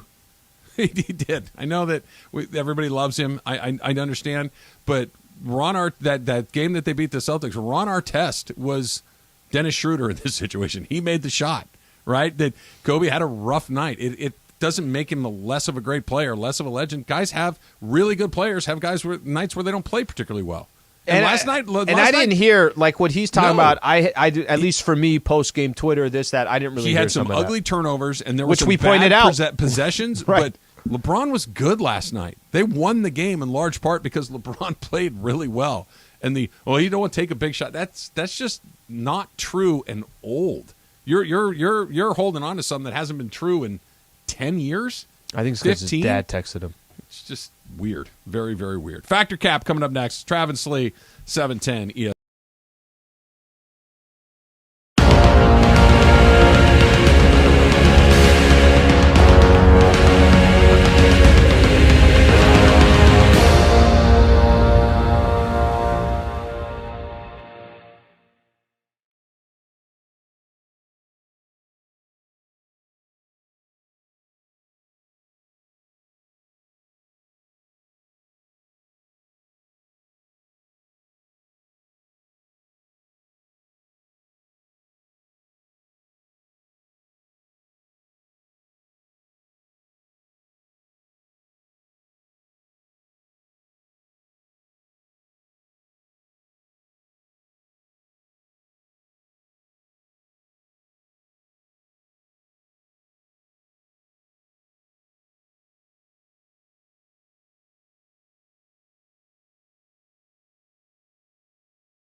And it's time for Factor Cap. Oh, that's cap. That's so cap, Dad. Everything I've said is a cap, but I'm going to go fact. First of all, it's not a cap. It's No, it just is a cap. Welcome to Factor Cap. Hey guys, my thoughts while watching the game yesterday, after the late, great Logan Roy, I love you, but you're not serious people, was essentially watching that playing game. Pretty good, Em. All right, so the Phillies yesterday, they had a sellout attendance of 43,444 people because it was dollar hot dog night. They sold approximately 58,000 hot dogs. That's 1.3 hot dogs per fan. And not only did they have people wait in very long lines for these dollar hot dogs, they also decided to throw a lot of hot dogs, cause a disturbance, and it was quite the scene in Philadelphia. So this is a good idea in any other city but Philadelphia. Travis, Factor Cap. Cap. When you give something away for virtually nothing, there's no respect involved in that thing. Therefore, they're going to use it for whatever their emotional state is in the moment, right? I'll go back to this, and they've never done it since. I was maybe in high school, maybe a little bit before that. The Rose Bowl is the Rose Bowl, right? They don't do promotional, but one year they gave out seat cushions, the little foam, and they were wrapped in Could have used that yesterday at your. Could have used it, and they were compressed, so all the air was out of the cushion.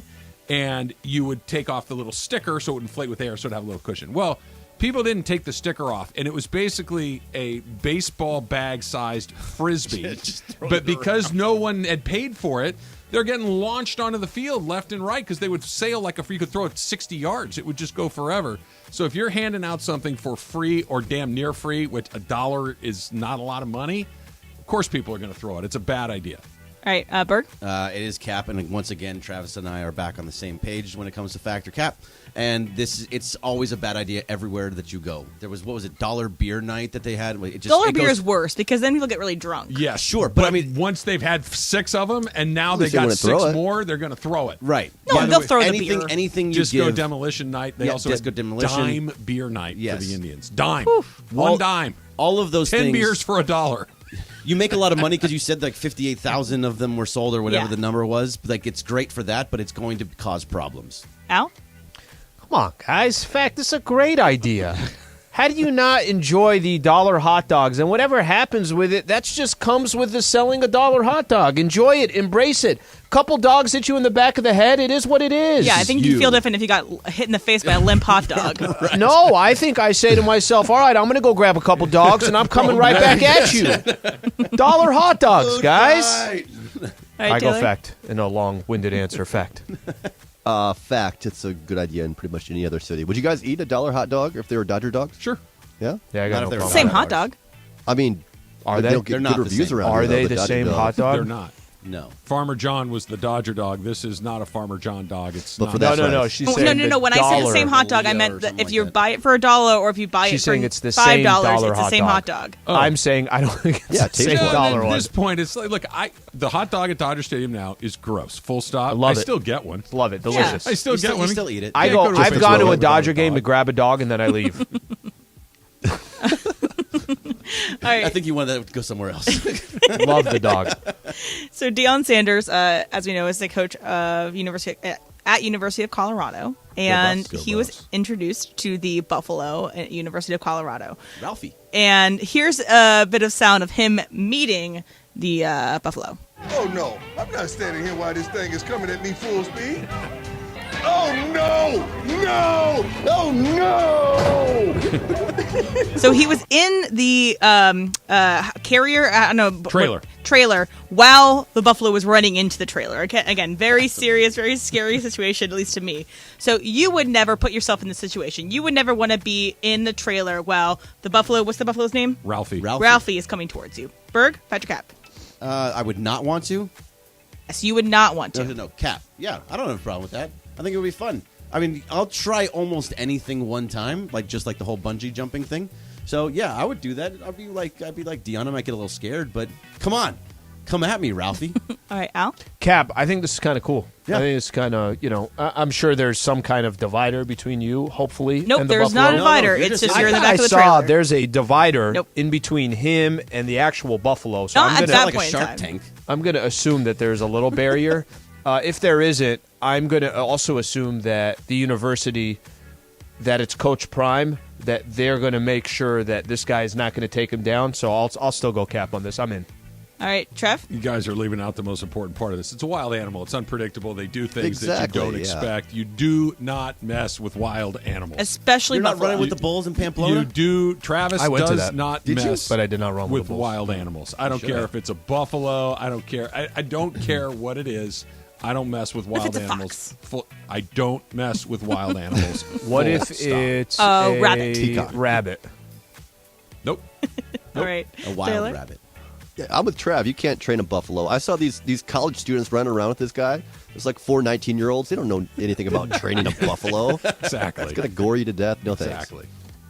All right, so Rainn Wilson posted a video on a flight. It looked like it was like a nice flight. He was probably in first class because he had like one of like the lay down seats. White troop. Yeah, and he was in the seat, and there's someone next to him. And Rainn had a video of his face, and then he panned over, and the guy next to him was watching The Office. The guy next to him did not say anything to Rainn. Clearly, it didn't seem like he recognized him, and Rainn was just like, Was all he right. bearded or wearing something weird? He was or wearing a anything? mask and a hat. Okay. He also so has a like really big beard now. Yeah. exactly. So you can kind of see how you might not recognize him. So if you were sitting next to a famous person on a plane, you would say something. Alan, fact or cap? Fact. Yeah, I would say something. I wouldn't and bother when them. would you say something? Early in the flight? Early. Late in the flight? No, Okay. I would do it early. I wouldn't bother them. I wouldn't annoy them. But it's like, and if I'm a fan of theirs, if I don't really care for their work or it's not something I paid attention to, it's different. But if it was, Jamie Foxx is right there or it's something like that, somebody that you've actually watched, I'd say something brief, quick, and then get out of the way. I'm not going to annoy them, but yes, I would say something. Trev? I think it depends on who it is. If it were somebody that I was very, very excited to see or meet or talk to, I would say something. If I sat down on an airplane next to Russell Fernando Wilson? Valenzuela, I would say, "Hey, man, I got to tell you, this is really cool." Yep. I would do that. I would wait until I wouldn't. The second he sat down, I would, "Oh my God, it's Fernando!" I wouldn't do that. But I would be once the plane is in the. I'd be like. I grew up in L.A. in the 80s, and you're my I would have to say something. But if it's somebody that I have no interest in, I wouldn't say a word. And then you're sitting next to them the whole flight. And obviously okay, they're probably but if- not going to want to talk the whole flight. So I have a quick story. My dad told this story. He sat next to Reggie Jackson on a flight. Okay, Nice guy. so they're sitting right next to each other in the front of the plane, and somebody comes up and asks Reggie, and Reggie rolls his eyes, signs it, and then sits down. And my dad's working, doesn't say a word, doesn't look up, doesn't nothing. Can you believe that he's just coming up all the time? What? Yeah, I don't know. Doesn't say anything. Hey, nice to meet you. I'm Reggie Jackson. Cool. How are you? My name's Bob. Then Reggie's, hey, you like cars? No, not especially. Oh, I collect cars, and let me show you these cars I got. Like he couldn't stand that somebody wasn't recognizing him. That's wild. Yeah, so it depends on the person. It depends on the Slow interaction. play it. Just and by the way, Reggie Jackson, pretty big name. Like I would be losing my mind if it were Reggie Jackson. Berg? It is fact. I would. It's the same type of thing that Travis is saying, where it depends on who the person is. I have to have some kind of connection to them. Like Jake Gyllenhaal, I don't know why that name came to me, but I probably wouldn't say anything. He's a good actor, but I probably would just sit there and not say anything. But like Jaime Jaquez was at the Laker game last night. Yeah. And I walked by and I saw him, and I was like, you know what? Screw it. And I just walked up to him and I was like, hey, Jaime, just wanted to say hi, huge UCLA fan, and went up and just talked to him. Have because my he own had- office at ESPN LA. They call me Corporate I Greg. did drop the ESPN LA. I'm like, hey, Greg Bergman, ESPN LA. But it was just because I have a connection to him and the team, I want to talk to him. So if he was sitting on the plane with me, I would also talk to him there. All right, Taylor? Cap. I don't. No way. Yeah, I don't really. You seem like the talkative type for everybody. Doesn't matter who it is. We get a quick selfie. I sat next to Rasheed Wallace. Actually, I'd say something to Rasheed. Yeah, I mean, he gets in the Ball stands. don't lie. Hey, you were awesome. You were fun to watch, man. I think the refs were really screwing you. had You his- got a bad reputation. I'm on your side. Go, Those Rasheed. 35 texts were not He on had you. his headphones on, BS. and so did I. So I know we just zoned out to the music the whole time. He just takes his headphones. He's like, Rasheed. Just pulls it off. It's Rasheed, right? All right, so one last one for you guys. So there was a survey last summer that found that 20% of people get into fights with their family while playing Monopoly. They actually The real Heebles, that fights. number Oh, this is is much good. higher. Actually, we don't play Monopoly. I do not play board It's banned. games. I really Like don't the royal board family. games. So you have fought seriously over a board game. Taylor, fetch crap. Let me think. No, I haven't. But I remember every time I used to play Monopoly with my grandpa would try to get me to play, but he would have to read the instructions, so we wouldn't even get started. He would just read every rule and explain it precisely before we even got started. By the time he was done with that, I was falling asleep. So. Yeah, no thanks. Trev? I'm sure I have as a kid, but I don't think I have. I haven't played a ton of board games as an adult, but no, it's kind of chill. But I remember when I would play games with my brother, when we were like, whether it was Battle Chip or whatever, but I would cheat like crazy to try to win. Like I was that guy. I'd move that little submarine all over the board until there was no other place to put it. So yeah, not arguments, but I would cheat. Mm-hmm. All right, Berg? It's fact. I absolutely have gotten into plenty of fights on board games. Very competitive. It actually surprising. Just happened. Really? Yeah, exactly. About 3 or 4 months ago, a friend of mine and I and a couple other people were playing Monopoly Deal, and we had a misunderstanding of how the rules went, and it became almost a knockdown, drag-out situation. Like misunderstanding. We were yelling at each other of like, no, this is how the rules work. Getting out rule books, looking it up online. It was just full arguments, and we're great right afterwards. But yeah, no, it's serious. You don't want to lose. Okay, it's fact, and it's specific to Monopoly. I had a couple of buddies of mine, and it's similar, not too different. I don't know the rules. There's so many. Everybody plays with different rules with Monopoly. That's very free true. parking. So, does it get money? Does it not get money? But there's so many details that you can bend. And I got one buddy that doesn't stop running his mouth, and the other guy, and he goes after one of my other friends, which is actually kind of comedy because he doesn't talk that much trash.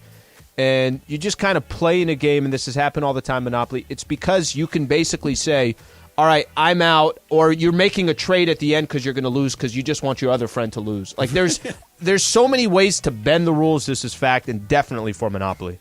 Money on free parking or no, Slee? Yes, but not 500. We got a different amount. Put 250 on there. It just makes it too lopsided. It was always 200, and then you put other money in there. All the penalties from the go in community there. chest. Actually, no, 200 is the right number. Yeah, 200 penalties from the community chest go in there. Yes. Exactly. Yes. Yeah. 500 is where we would start. I could live with 250, but people are making trades at the end because they know they're going to lose. I'm like, then the game will never end. What are we doing? If you can't borrow from the bank, you can't trade properties. You can't. The game will never end. Right? You can mortgage your property and get that value on the back of the card. You can do that because that's like your last chance. Boardwalk, I paid $400. I'm going to sell it for $200. This sucks, but that's your last chance. After that, game over. Yeah, that's mortgage. That's absolutely right. Chris Taylor, I know we're talking a lot of Lakers today. I got to get this off my chest or my head's going to explode. We got to do something there. That's coming up next. It's Travis Slee, 710 ESPN.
I'd ask the pilot to just keep flying around if Fernando was on the plane next to me.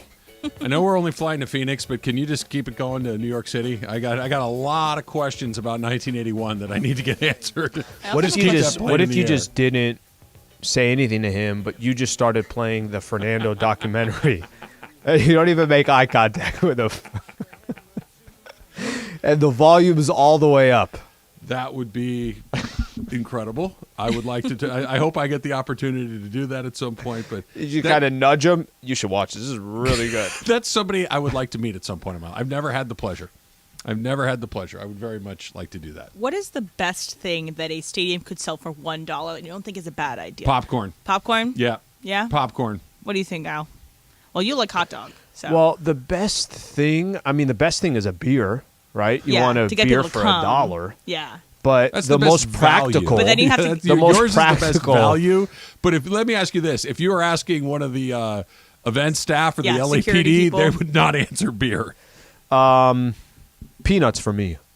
I love me some peanuts. I do too, but a full bag of peanuts, if I threw it as hard as I could at you, I could do some damage. If I throw a bag of popcorn at you, it's not really going to hurt. Listen, then basically we're not selling anything at the games. No, popcorn's just going to go. Yeah, I can't hurt you with popcorn. And you don't even like it, Trev, so you won't even get any of it. People are already taking individual peanuts and throwing it at the That's opposing what I mean. Imagine team. a whole bag. That could do some damage. I'm not throwing a whole bag. Popcorn? We're not talking about you. We're talking about maniacs who like to throw things at other people. Yeah, but like as you always say, I'm tailoring it back to me.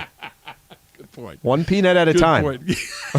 Yeah, you're on the top deck just lobbing the unshelled, right? You're taking the little paper off the peanuts and flicking that off. I hate that stuff, by the way. I love peanuts as much as you do. But I'm okay with the shell because that's where the salt is, all that good stuff. But when you open it up and they got that paper on the I'm peanut, fine with the paper. You got to take it off, or it sticks in your teeth. Can you do me a favor? Can you put your Make a paper little to the bag side? of peanut paper for you. All right, so I'm just eating paper. Lakers last night had most of my attention, but I was flipping back and forth and watching Dodgers. Dustin May got off to a little bit of a rough start. He walked some guys. Good after the first. Yeah, he was fine. Yeah. He was fine. He just you can't walk guys in the first inning. But anyway, that's not the point from last night. They lose the game 5-0, kind of spinning their wheels through the first few series of the year. Whatever, it doesn't really matter yet. They have a problem, and it's not just because it's a slow start. It's a slow start after a miserable spring, after a miserable season. Mm-hmm. This is Cody Bellinger 2.0, only this guy's has never been an MVP. Chris Taylor had a 3-strikeout night last night. The one threat that the Dodgers had, they had the bases loaded with nobody out. Taylor comes up, and he has a terrible at-bat. Yep. He strikes out on 4 pitches. Yep. He's batting .097 this year. Okay, it's still early, but that's bad, okay? His on-base no, I almost said that wrong. His OPS, on-base plus slugging, is .437. Okay, something around 800 is average. He's at .437. His on-base percentage is .147. He gets on base 14% of the time he goes to at-bat. He's slugging .290, which means he's not slugging at all. He has 14 strikeouts and 31 at-bats. He's only walked twice. He struck out 25 times in 68 at-bats last season alone. If you're going to strike out the way that he does, and by the way, he's led the league in strikeouts, you got to hit 35, 40 home runs. If you're going to swing out of your you-know-what, you need to be Shohei Otani or Mike Trout or Aaron Judge or Stanton or Kyle Schwarber or one of these guys who's just letting it hang out. Chris Taylor's not that guy. You cannot continue to put him in the lineup if he's going to perform offensively like this, because Miguel Rojas isn't going to get a ton of hits, but he's not going to strike out like this. He's not going to give you these bad of an at-bat over and over and over again. I know that Doc is loyal to his guys. I know that he's been a really good Dodger. But this is not a bad start. This is a bad start after a bad spring, after a bad season. They got to really figure out what they're going to do with him, and I'm not so sure it isn't just not play him very much moving forward. All right, here's the quote. Dave Roberts, okay, yesterday. He's going to get going offensively. Hits have been hard to come by for him, even when he's squaring the baseball up. But I'm going to keep running him out there when I get a chance. I guess the question is this. The last part is when I get a heard. chance. Yeah. Here's the question. The question is, just like we talk about, you just described the Dodgers. Hey, they're kind of, they are what they are, but it's still early in the season. So just like it is whether a team gets off to a hot start or they get off to a slow start, it's still too early to say, hey, that's who they are. Chris Taylor, what stood out yesterday, like you mentioned, it's the strikeouts with runners on too, right? It's not doing anything when there's scoring opportunities and somebody's in position to just get a run across the plate with less than 2 outs. When do you say he's on a 4-year, $60 million, I think is his contract? And by the way, I don't know if that means he gets more rope because he's on a 4-year, $60 million contract where there's a little bit of pressure of, hey, make this work.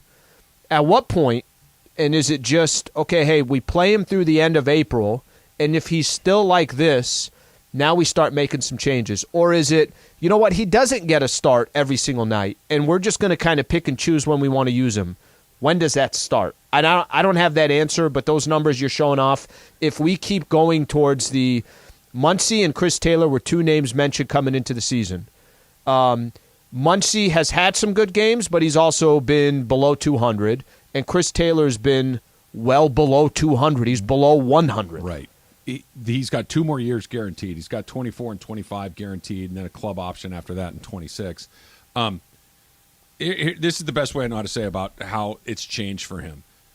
Going back to when the Dodgers really started to become a perennial contender, going back to like 2016, 2017 in particular.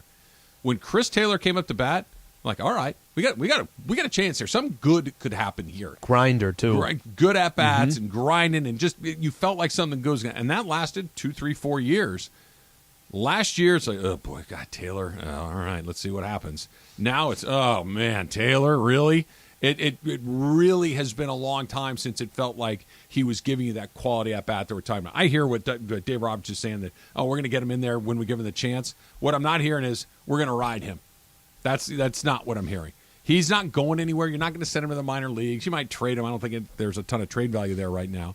But he's their 5th infielder, right? He can play second, short, and third. He's the next guy after Vargas, after Rojas, after Muncy. He can play all over, so he's not going anywhere.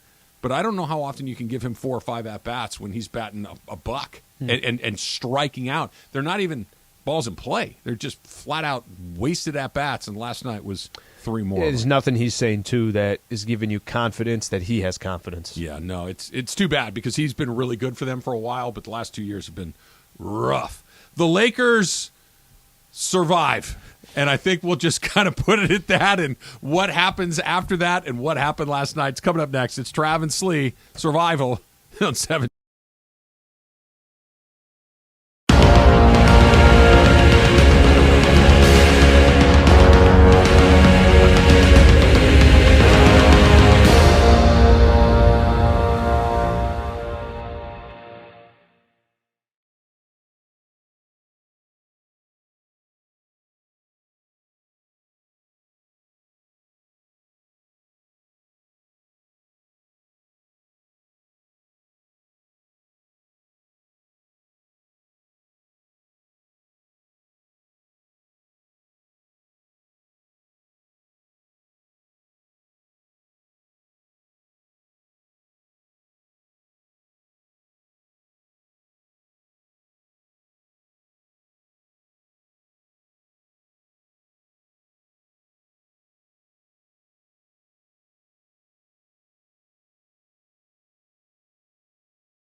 Sliwa, Travis and Sliwa is on for your Wednesday.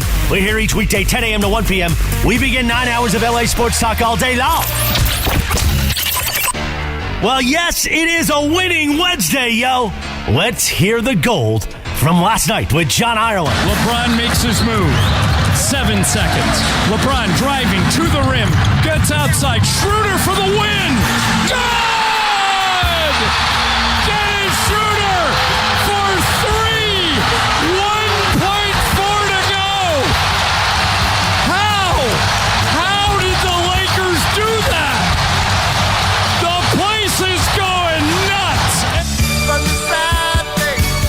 have been the game winner, but then there was that foul, then there was overtime. But the Lakers still win, and we are headed to the playoffs. It's unfortunate that AD had a brain fart.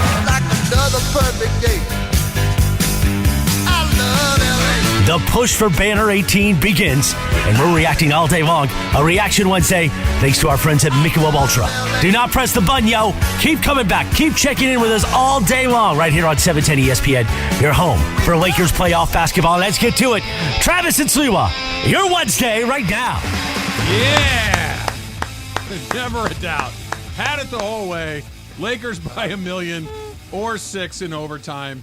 It was just such a weird game last night, Slee. It was like they won, so everything feels pretty good because they won. They get 4 days off. Sort of good. They go into the next series against the Memphis Grizzlies, and it's not your season's hanging in the balance. And by the way, you just played everybody 96 minutes last night, and good luck. There's a lot of silver lining in a weird game last night. But here I want to start right here because we were talking yesterday. We were talking during crosstalk, and you and I spent a lot of time talking about it. What is the recipe if Minnesota is going to win that game? The recipe was Anthony Edwards goes nuts and drops 30 to 40 points. The recipe is that happens plus Karl Anthony Towns has one of his better games, and he drops 30 to 40 points. And then the rest of the supporting cast kind of does what they need to do. That's not what happened. What happens is Anthony Edwards might have had the worst game of his career. Went 0 for 9 from 3. And only made 3 field goals, and 2 of them were late with dunks. He was terrible. Karl Anthony Towns was in foul trouble almost the entire second half, missed a lot of time. They went 6 minutes without a field goal, and the Lakers needed overtime to beat them.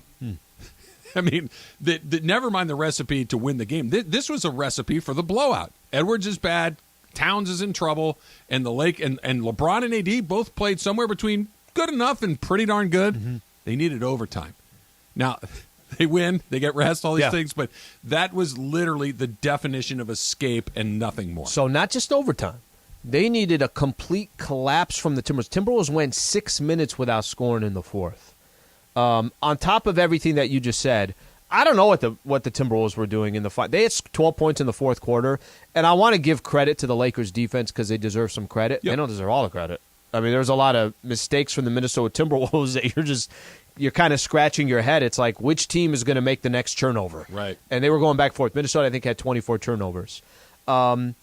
I didn't expect, and I don't think a lot of people expected last night to go the way it did. And the way you set it up of, wait a minute, no. If this is going to happen, then this is a blowout, right? Of course. That not only wasn't the case, you walked away. I had a few comments in the postgame show. You walked away where people were saying, hey, look, I'm glad they escaped this game.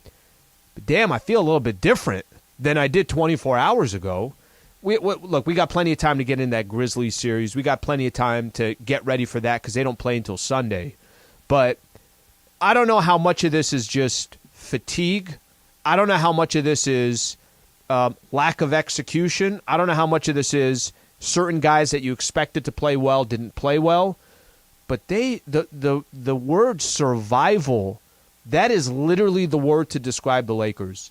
They survived, and now they get 4 days off, which I think is more important than anything, and they get a chance to come back on Sunday. But that was as close as you can possibly get to losing an opportunity and having to play on Friday and then going to Denver if you win that game. It was a lot like you had suggested over the last couple of days, which was I didn't think they came out flat. I think they came out and they were playing hard, but they weren't playing well, right? It was this weird combination of your role players, Dennis Schroeder aside, really seemed to struggle through the early part of the game. Rui Hachimura got going towards the end, and he was the guy that was on the court. But hit a big 3 in OT, huge, played a lot of defense. Huge. And he's he's a big guy, so he brings a lot of size. Yeah, he does.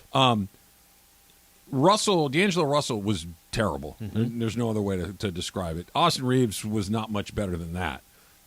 Malik Beasley barely played. Jared Vanderbilt was not very good. That all of these guys that we thought, okay, the reason that the Lakers are so much different is because of these supporting players along the way. And other than Schroeder, and Hachimura. We'll put him in there too. Yeah. Other than those two guys, those guys no-showed or worse. And if it's not for Schroeder knocking down a big shot, if it's not for LeBron and AD carrying a lot of the water, being very active, now they made a bunch of mistakes too, but the thing that made them so dangerous against Memphis, against potential second-round matchup against Golden State or Sacramento, whoever it might be, was the fact that they're not just reliant on those two players. And last night they were basically relying on those two players plus Schroeder. That's alarming. And that's why it feels so different yesterday to today, even though they won the game. So I'll say, on top of what some of the players did, Reeves, as an example, didn't have a good game, but at least you could depend on Reeves. He's going to play defense. Mm-hmm. The guy's going to he'll find a way to contribute one way or the other. A lot of the conversation, I think, was more about Minnesota losing the game than the Lakers coming out and winning that game. I don't think there's any question. Listen, they had a run. Lakers never, and you said something when they were down 80-65. You're more optimistic than me because I'm watching the game. I'm like, all Minnesota has to do is hit 2 more buckets, and this game is over. Maybe 1. And I'm not even talking 80-65. I'm talking about towards the end of the game where they still had a 6-point lead, a 4-point lead. They were stuck on 95 for like 5 minutes. They didn't move, and then Braun ends up hitting that big 3, and that obviously ties the game. I even thought when they went to overtime, AD commits the foul on Mike Conley. Uh-huh. At that point, I'm like, all right, well, you usually lose games like this. If Conley hits all 3 of these free throws, explain to me how this squad has any more energy to go out there and finish this game off.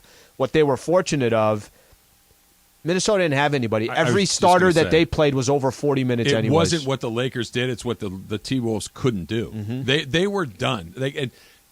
Whenever it's going bad for my squad, right, my team, I like to say, okay, am I just feeling this emotionally or like looking at it a little more objectively? If I were rooting for the other team, how would I feel? Even though the Lakers were not particularly good last night, if I'm watching the Timberwolves as a Timberwolves fan, I mean, we're going to blow this game. We went 5 minutes. Even that was a gift at the end. They didn't do it. Had that been a shot where Conley just knocks it down, maybe it gives you a little bit of life and a little bit of energy. It was more of a last-minute reprieve, right? That, all right, we're going to play 5 more minutes. But the momentum, for the most part, still to me felt very on the Lakers' side. If they were playing against anybody other than that Minnesota team last night, the game's over on the spot. Or if Minnesota had their guys. If Minnesota had some of their other players. Their best guy was so bad. Mm-hmm. It was every time he shot it, you're like, oh, thank God, it's him again. That you were thinking, if you're Minnesota, like, dude, can we stop taking threes if you're Anthony Bennett or Anthony Edwards? Can we please not do that again? I saw something, and ESPN just put it up here. They got the NBA Today show going on. They said that the average length of shot in the fourth quarter for the Timberwolves was 21 feet. Think about how many jumpers they had to be taking. It's 22 feet for a 3. Right. So one layup probably brought that under 22. They just lived on the outside. And Lakers escaped. They got lucky. What was it like inside the building, Al? Was it both before and then as they were tricking it off and then when they escaped at the end? I think frustrating. The best way to put it, you had Laker fans who were ready to explode. We hadn't had a real game here with full capacity. It's been years since they've had that, right? So there was a lot of frustration inside the building. It's like, oh, my gosh, we're down 8. Damn, we're down 11. Damn, we're down 15. And then even when the Lakers were coming back, it's not like they went on a 10-0 run in 2 minutes. No. It was just a slow bleed for the Minnesota Timberwolves. So to kind of talk about what you're saying, there was a lot of, wow, I think we still have a chance, and then they finally tied at 95, and the place just erupts. Then they take the lead, the place erupts, and then the three-pointer that Conley get, which I didn't even watch it there. I'm watching it basically on my phone here coming up the elevator. Got a post-game show to do. Go back to the beginning of it. When the game was just about to start, or early in the first part of the first quarter, was it playoff buzzy? Was it like we talked about some of these other big games like that? Or was there a little bit of, all right, we're okay, right? Because there's the difference between we're going to kick their ass and I hope we win tonight. There's a different energy between those two things. So I'm going to go back to something. If you remember a couple months ago, you and I were talking about it, and I said, Trev, this is well before the trade deadline. I'm like, they got to have a playoff series. Like, you need to have a playoff series this year, and I kind of gave my reasons for what that's going to be. Last night coming into the game, I don't think there was that much worry. I think it was kind of loose coming in. And that Laker crowd was, we're about to do some work tonight. When did it change? I think it's funny. The first 6 to 10 minutes of a basketball game will tell you a lot of what the game is going to be. The Lakers didn't jump out to an 8-point lead where then everybody is up and they're going crazy. It's the Lakers down 6 or 8 points right out the gate. It didn't really change, or it changed pretty early on. At halftime, they're down 11. Mm-hmm. So it's not like there's much to be excited about. You're down 11, kind of getting thrown win off. At that point? I knew they were going to make it. I thought they were going to win at that point. I knew they were going to make it a game, but by the time they got to the fourth quarter, they weren't doing anything to make you think they're going to come back in this game. Minnesota was hitting a lot of these big shots as well, and you just didn't know the Timberwolves were going to collapse. They scored 17 points in the final 17 minutes of the game, or no, 16 points. They scored 12 in the fourth quarter and 4 in overtime. That's a real collapse. Most teams are not going to have something like that. So to answer your question, there are plenty of moments in the fourth quarter that I thought they're not coming back in this game. I thought they were going to win at the half. I thought that they were still in it when they were down 15 in the third quarter. But you're right. When it got into the fourth quarter, and it's still 7 or 8, right? And you're thinking, okay, this is the NBA. Every team, especially a team that maybe the Lakers aren't a great team, but the Lakers are a good enough team. A good enough team is going to have that 12-4 run. It's going to happen. It happens in every game in the league, right? They hadn't really done it at that point, and they never got super hot like that. But even when they were down, I thought that they were going to win the game, not because of what they were doing, because of who they were playing. And what Minnesota was doing. Maybe I still don't get the Minnesota Timberwolves. I'm still not giving them enough respect along the way. But Karl Anthony Towns does not scare me, right? Anthony Edwards was having such a bad game. He wasn't scaring me last night. The rest of those guys kept making shots, but it's like those shots are going to start to miss at some point. LeBrons are going to start to go in. Schroeder's are going to start to go in. ADs are going to start to go in. Midway through the fourth quarter, not feeling great about it, but even when they were behind, it felt okay because of the opponent. They were playing Oklahoma City last night, for instance. I've seen them give the Lakers all sorts of trouble for years.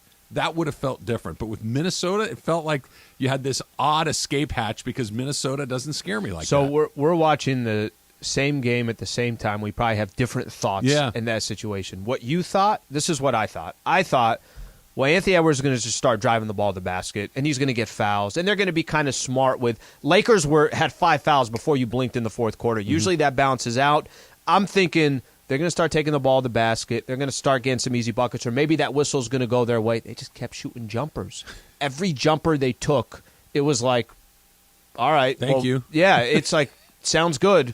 I guess nobody has to really think of anything or try to figure out what to do in the situation. All right, some of your phone calls coming up next, 877-710-ESPN. And what the hell, AT? What are we doing right there? And how, if the Lakers escaped, what are we calling what Anthony Davis got away with last night? That's coming up next. It's Travis Lee, 710 ESPN.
day long. Each weekday, 10 a.m. to 1 p.m., this is Travis and Sliwa on 710 ESPN. Well, this isn't the most important thing from the game yesterday. I do think that it's something that I thought about while watching the game. So, Darvin Ham used a challenge and won the challenge. So, why don't you get to keep your challenge so you can use it later? That's what I just don't understand at all about basketball, is that if you got it right, if they made a mistake, that you don't just get to keep it and use it later to also correct them later. I just don't understand this. I'm with you that I don't want the game to stop any more than it needs to, but if you have a challenge and you get it right, I don't know why you don't get to keep your challenge. Because it's not like guys are going to be throwing a challenge in all the time. You're only going to use it if you're either desperate or you're going to be, or you're going to be right. Yeah. I don't think it really changes the flow of the game at all. That's what happens in football. Yeah, football, you get it right, you keep your challenge. It's not a big. Then you get inside 2 minutes or whatever the number is, and it's booth initiated. But yeah, there were a couple of times where you felt like, yeah, the Lakers should really benefit from a challenge here, but they'd used it earlier in the game. I don't mind the way it is. I'll use yesterday as an example. Greg was sitting next to me yesterday, and we were talking about Lakers they were called for a goaltend, and it wasn't a goaltend. And it was early on in the second quarter. And I told Greg, I said, they should use their challenge right now. He goes, no, why don't you save it till later? I said, because that just cost them 2 points. You don't know if a challenge down the road is going to actually cost you points. And then Darvin Ham down the road uses a challenge on a Jared Vanderbilt block that was called a foul. Mm-hmm. Okay, well, what'd they get out of it? They ended up being a jump ball because nobody had the ball. I didn't like when he used his own challenge. Now, that's just getting a little bit into the weeds of when you use your challenge, but I don't know. I think there's enough stops in basketball. If they don't get another one, I'm not losing. It's also where coaches come into play, where good coaching is. It wasn't a good challenge by Darvin Ham. It wasn't a good challenge by Darvin Ham, but he also was right. And if you're right about these things, the idea of replay to me is to fix obvious mistakes. That was an obvious mistake. And if everybody in the building, other than the three guys with whistles, sees it, we can fix it. Because if it's one of those block charge things that could go either way, you're not going to get a ton of those. And if you try it and it's a 50-50 play and you miss it, they're probably going to go with whatever they use. You're done. But when it's really obvious, right? Like the play where LeBron dove for the ball. If you still had your challenge, you probably challenged that, because I don't think he fouled him right there. It was just kind of incidental contact in that moment. But regardless, I don't mind. You only get one, but if they make 10 mistakes and I call you out 10 times in a row and I keep getting it right, I shouldn't be penalized because you're bad at your job. Right, exactly. I think I get it. What's the downside? I understand the concept, because we're stopping the game every time. They're just going to keep. But they're not going to use it a lot. You would get to use it. They would have used it one more time, maybe two more times. I would rather them worry about when you do some type of a review, get it in 60 seconds or less. You have a clock right there. Here's the review, 60 seconds, we move on. I'm also with John on only do reviews under 2 minutes. I think there's other ways to do it. That's fine, too. I think there's other things that are more glaring to me than that. Those are both good examples, too, but I just don't understand why, if I'm right, I'm also penalized while being right. That just seems that it's disconnected to me. It's fair. I don't know if I'm losing sleep over it, but you're not wrong in the sense that, yeah, there is a little bit of confusion there. Let's try Torrance and Eric. Eric, you're on with Trav and Slee. What's going on? Hey, guys. Yeah, you know what? That was a weird game last night. And I'm going to tell you right now, before you guys get on your soapbox, I love LeBron. I'm glad he's a Laker. And that move by AD was horrible. I called it before it even actually happened. But the thing is, when LeBron goes into hero mode, it kills me. Because, the first three he made right at the end of the game was perfectly fine. It was within the flow of the game, and he made that rhythm shot and it went in. But I knew he was going to come back and try to go for another three to create that distance between the team without using his teammates. And I just think that sometimes he throws the flow of the game out of rhythm. Players don't play well around him in crucial moments like that because he's trying to take it all himself. And I just really, it's predictable almost, and I can't see if you guys can. I want to see if you guys can see that. And what's your opinion? Eric, I'll jump in. We talked about it a little bit earlier. I'm not a fan of. I hate the dribbling around. I just hate it. I hate no movement. I hate isolation basketball. I hate somebody. Lakers did it. Minnesota did it. And you're going to see a lot of teams in the playoffs do it. When it comes down to the end of games, you find not all. There's some franchises that just don't do that. But there's a lot of times that you have in this situation, in this predicament, even the three that LeBron took and he hit the three, I don't know if that was in the flow of an offense. It was no different than the next shot that he took. It's just that Bron can step up in some of those opportunities and hit that shot where other players don't even want to take that shot. I don't disagree that it takes away from the flow of the game, but it comes with the territory with Bron. Going back to what he asked specifically, yes, I agree with you. It felt like from the second he came across the half court on that second possession, was it Aaron or Eric? I agree with you. I thought he was going to take the same shot again, and he did. We just, if you've watched a lot of Laker basketball this year, when he makes one or two, he's going to do it again. There's a he little does bit kind of of the same check thing too, where he's sizing you up. You can feel it, right? That he's trying to get you to back up a little bit because he might go to the hoop, but then he's going to let it go. And last night, particularly, he was just done. He was just out of gas, and that was one of those, because he's such a smart player, because he is tactical in how he uses his resources. This possession is not going to determine the game. The next one might. I'm gonna buy myself 30 seconds to just kind of stand here. So when the end of the game comes around and I do have to attack the rim, I got a little bit of fuel left in that tank. That's what that feels. Look, LeBron takes some bad shots now. He does. He has some bad turnovers now. He does. They're more than it used to be. I still want the ball in his hands at the end of the game. I still want him making the decision at the end of the game. I want him to be the one that I'm going to win or lose with, just like last night. Which is fine, but dribbling for 20 seconds is Terrible not a possession. good. I think that's his point. I think his point is that it's okay if Bron's got the ball in his hand, but when four other guys are just watching LeBron James, that's if I'm the defense, I'm saying, all right, I'll live with this. It was a bad possession, and you get more of those with LeBron now than you used to, and I think it's just based on, I need a minute.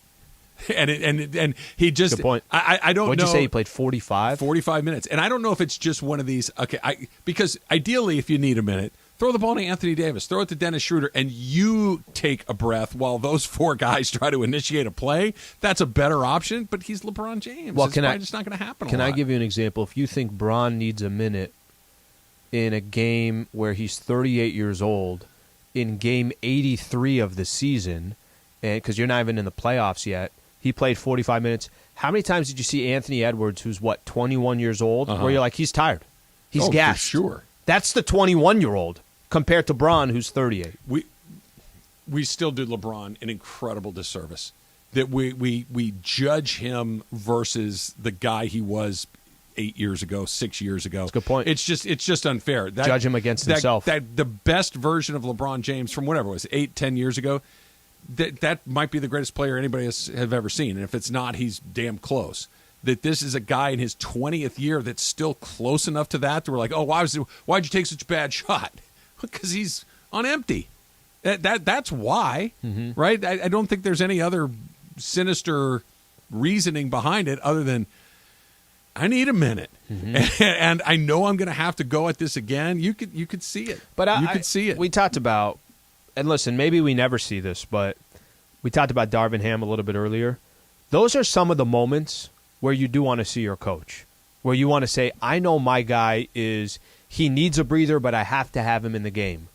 I'm going to make sure that in this situation, in this moment, I'm not relying on LeBron James to dribble the ball for 20 seconds and take a – listen, can Bron hit the three? Yes, he hit it yesterday. But can Bron also have – I'm tired. I'm probably just going to take a shot that is not the best shot that we can have. Those are certain moments where you say, all right, can Darvin Ham drop something or do something where maybe Bron's a decoy for a quick second on a possession? I have a much bigger problem with his turnovers than I do with his bad shots. The bad shots, I don't love it, but it is what it is. He had some weird ones yesterday. He had some weird ones. That one where the ball was going out of bounds, he just kind of threw it over his head. That was a weird one. The inability to get the ball in bounds, and he threw a really bad pass in that situation. These are not things that you typically see from him. Fatigue. They won. Fatigue. There was a ton of really not great stuff. I don't want to say bad stuff, but there was a lot of bad stuff too. Going forward, do you at the end of games, do you want LeBron to be the one shooting? Do you care if it's him? Do you want it to be AD? Do you want it to be anybody else? I want the ball in his hands. I don't. I want.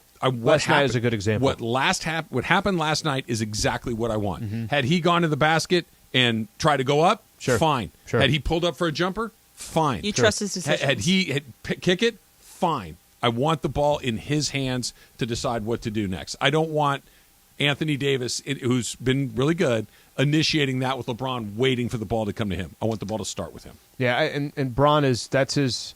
Bron, remember, used to get all the criticism for making the right basketball play. That's who he is. He actually said that post game. He's like, look, that's what I've done my entire career. After he said something weird about Anthony Davis. Now, if he took a step back 27-footer, that's a bad shot. That's an issue. Yeah. But if he drives to the basket and is relying on himself to get open, or drawing a foul, or kicking it to a wide open Dennis Schroeder, that's a good basketball play. When he put his head down and started going to the basket, I'm like, perfect. Whatever happens next, had he launched a jumper from way out there, I was like, I don't know about that. But the second he starts, whatever happens next. Well, think about it. You said you try to sometimes put yourself in the other teams or other fan base. Anything but him driving to the basket. If Minnesota's saying, hey, you're going to take a 25-footer, they'll live with it. Yeah. If he starts putting his head down, going to the basket, they're like, well, that's not good. Yeah. So what happens next? How do we feel about what happens next after what we just saw? It's coming up next. It's Travis Slee, 710.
ESPN.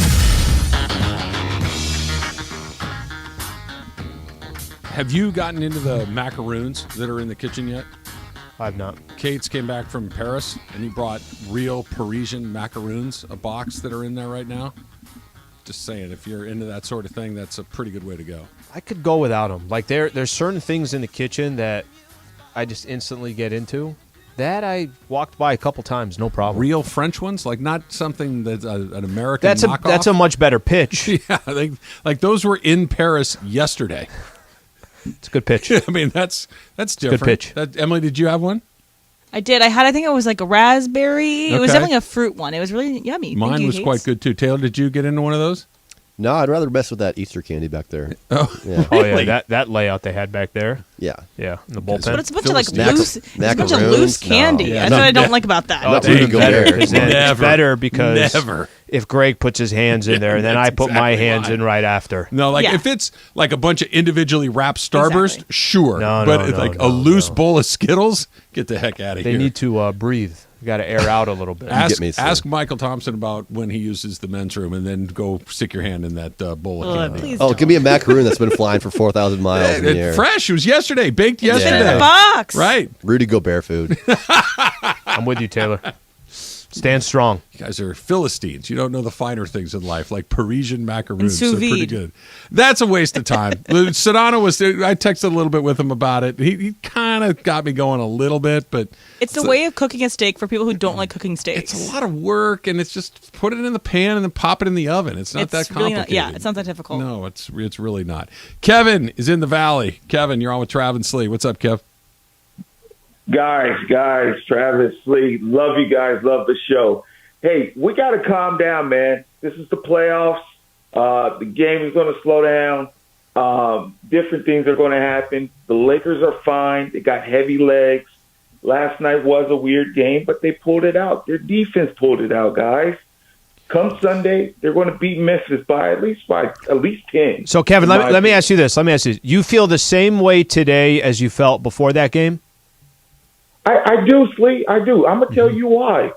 Their defense is on point when they want to play that defense. And that switch that we always talk about, they know they could turn it on and turn it off. That's a really risky game to play. And I don't That's know. a really risky game to play. And Kevin, we appreciate you calling in. Believe it. And I don't know how much that was. I don't want to take it away from the Lakers. Minnesota was awful at the end of that game.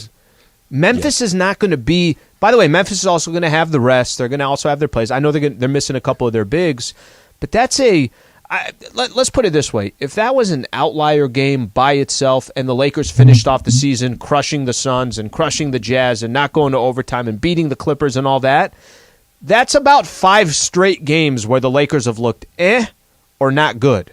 So I clump those games together. That was a good defensive effort there in the fourth quarter, but it was more that Minnesota couldn't make a shot more than the Lakers. They missed some really good looks. They missed some wide open shots. They hit 1 or 2 of those. The Lakers lose. Lakers defense was good, but that was not what the Lakers did. It's what the Minnesota Timberwolves couldn't do.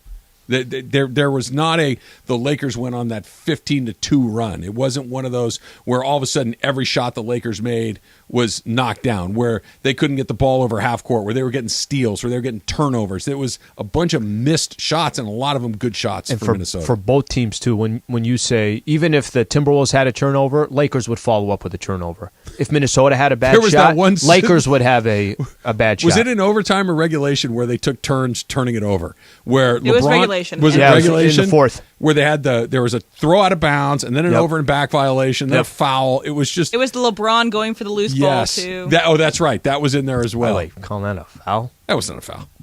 Let them dive for the ball. Yeah, Bron is diving. Incidental. Bron is diving for the ball. It was like watching college basketball at that point in time. I will say that I think the main thing to get across is this: they did win the game, and they did survive to move on. And I do think these 4 days of rest are going to be so important for the Lakers. But at the same time, you can't ignore what you watched yesterday, and you can't ignore the last week of basketball that the Lakers had. It wasn't that good of basketball. It just wasn't. And I think you can say that without, and still talk about how things could change against the Memphis Grizzlies. But if they play like they did yesterday over this last week, That's not good for the Memphis Grizzlies. Memphis Grizzlies will beat the Lakers if they play anything like they did yesterday or the week before. That's exactly what I was going to mention out. That they won, great. If they play like this, they're going to be not only an out, they're going to be a relatively – if they perform like they performed last night, they will not beat Memphis. They need to play a lot better than they did last night. I think they will. I think with a little bit of rest. You think they'll play better? I think they'll play better. I think they'll play better on Sunday because they've got 4 days of rest. And the first round is interesting because you do get a couple of double days off in there. It's the end of the season. LeBron still had that foot thing that 2 people told him to get fixed. I don't even want to say, but Anthony Davis is past the point where you start to think, oh boy, okay, we're on borrowed time here. It's 30 straight games where he's been healthy. He's been terrific. Mm-hmm.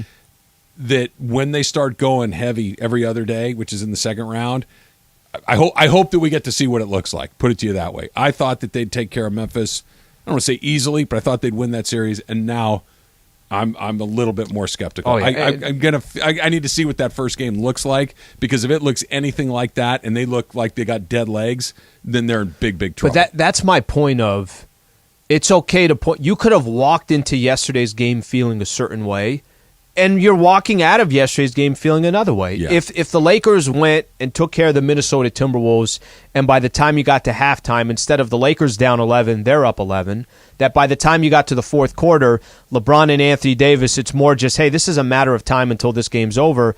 They had to go OT against a Timberwolves team that was very thin, and they needed, obviously every one of those minutes to make it happen. Dan in Oak Park, you're next. Dan, you're on with Travis Slee. What's up, Dan? Yeah, hey, guys. First of all, I had a great time at the pickleball tournament. You guys, everybody kind of showed up. It's a fun sport. But me and Al the most, right? What's that? Nothing. I'm just messing with you. Go ahead.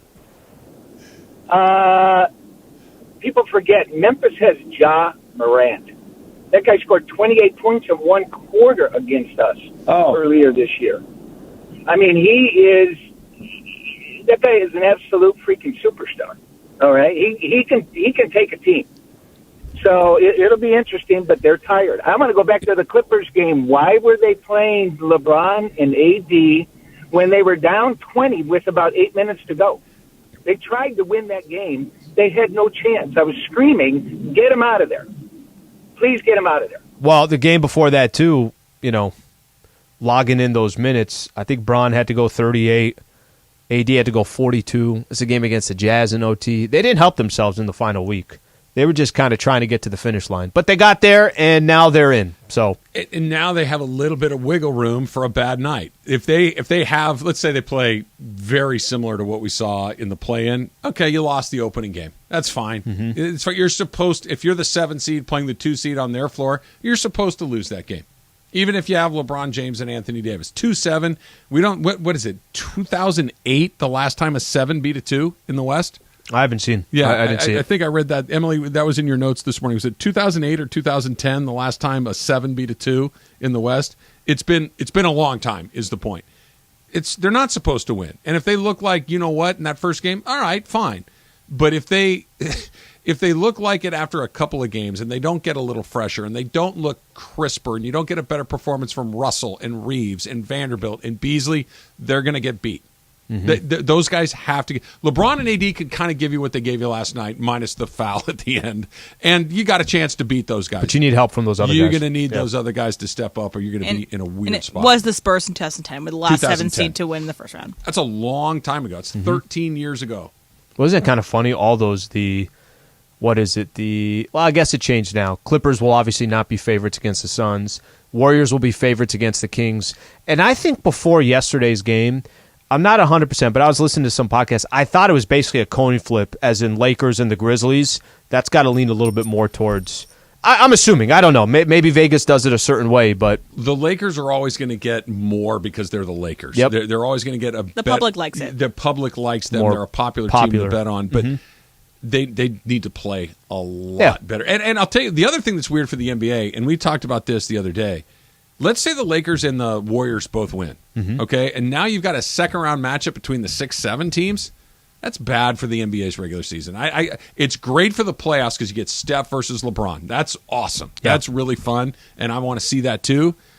But if you're just basically saying, look, I'm just going to kind of sit over here and spin my wheels for 6 months, and then when it's go time, I'll hit the gas, that's not good for that league at large. But also don't bet against LeBron or Steph in the postseason, of course which not. is what everyone says. Of course not. And that's but they're making their point, right? That I'm going to take my 40 games off. I'm going to take my 25 games off, that I can just kind of float through this because I know when it's go time I can do it.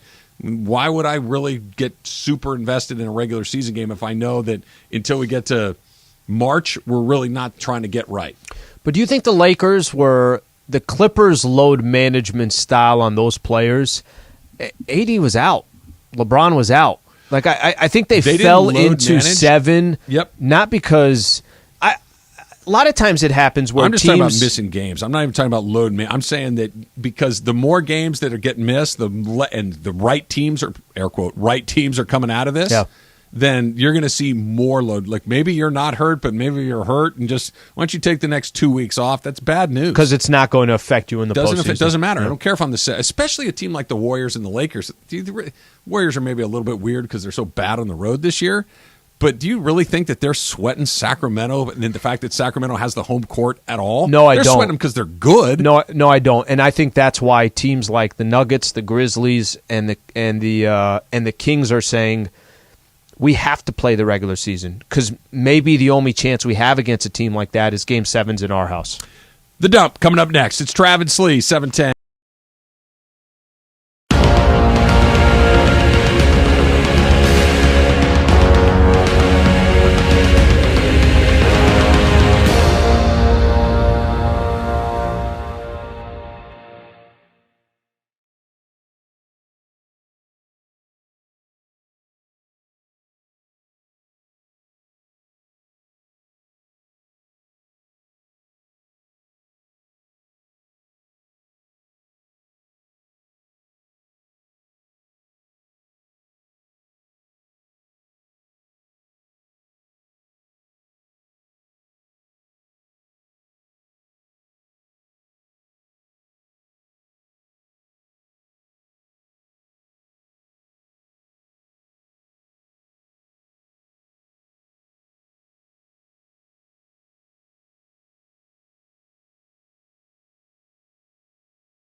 Time for everything we haven't gotten to today. Yes, it's time for the dump. I don't know if we've ever done this before, but I want to start with a tweet here in the dumps, Lee. This is from Lake Show Boss, who says they're going to be the first team since 2010 to have a 7 beat a 2, and they'll be the lowest seed ever to win a chip. # book it. Do you, seeing what we've seen both last night and over the last week or so, like you've been saying, do you think that the Lakers can win 4 playoff series in a row with the sort of basketball they've put together over the last few weeks? My biggest concern with the Lakers is their longevity. The season's going to continue to go. Yesterday was game 83. Okay? Now, listen, Bron missed games, AD missed games, but you can see in the way they're playing, they look tired. They do. So the question is going to be, you got a series coming up against Memphis. Actually, this is a better way of putting it. You can't drop 0-2 to the Grizzlies. You know how they say, well, a series doesn't start until somebody wins on the other guy's floor. If you drop 0-2, you got to win 4 of the next 5 against Memphis. Yeah. So to answer your question, my biggest concern is, do they have the gas to get 2 rounds in? What are they going to look like? And that's a tall task. It is. And it's not me being pessimistic on the players. It's not me being pessimistic on the roster. It's they look like a team that didn't get the luxury of sitting guys at the end. Phoenix sat their guys. Denver sat their guys. Memphis sat their guys. Sacramento. Guys got Milwaukee, Boston. All these top teams got to rest. Lakers did not get that luxury. That's why I think the last thing, it's the Lakers. If everybody has X amount of gas in their field, the Lakers have been burning gas for the last month, right? The Warriors really haven't. The Warriors were going to be in the playoffs. The Clippers really haven't. They were going to be in the playoffs. And certainly Memphis, Phoenix, Denver, they've just been kind of, okay, let us know when it's go time again. The Lakers have been in go time for 30 days. Several weeks. Yeah. Several weeks. And so while everyone else is starting with the needle all the way to the right on F, they've burned a quarter of a tank already. Right? They're not empty, but they've already spent stuff that the other teams haven't had to do. Doesn't that also make sense that if you don't get one of these first 2 games against Memphis, think about the laboring. It's a wrap. And they got to win one. And we just said, Trav, that usually a series doesn't start until the road team wins a game. I've never subscribed to that. I don't think that applies for the Lakers here. You go down 0-2, and now you have to win 4 of the next 5 against the Memphis Grizzlies. That's it. I don't care who you are. If you're playing in the playoffs, you're playing a good team. You're not winning 4 or 5 against a good team very often. Very, very rare. I've never subscribed to that. You got to get one of those games, and then it changes everything. Yeah. And now it's a series. Now you're going to have. I agree. You got to get one of those first 2 if you're the road team to really make it interesting along the way. A Salt Lake, I love this word, by the way. I'm glad you had this in there, Emily. Consortium. I love that. A Salt Lake consortium led by former Utah Jazz owner Gail Miller plans to pursue a Major League Baseball franchise in the coming years. Rob Manfred told ESPN back in July that he would love to get to 32 teams. I don't know if we need to expand baseball. Baseball, like if somebody's got the money, they're going to do it. Vegas, but Oakland can move to Vegas. Yeah, I'm okay with teams moving around a little bit, but I don't feel like we have this surplus of great baseball players that we don't have enough places to put them. I don't know if that's good for the product. So Rob Manfred said he's going to wait on what happens with the A's in Tampa, right? Yeah. Those are 2 markets that have had issues getting a stadium. Sure. But that he does want to expand to 32 teams. Salt Lake City, Portland, and Nashville were 3 of the teams that they're looking at.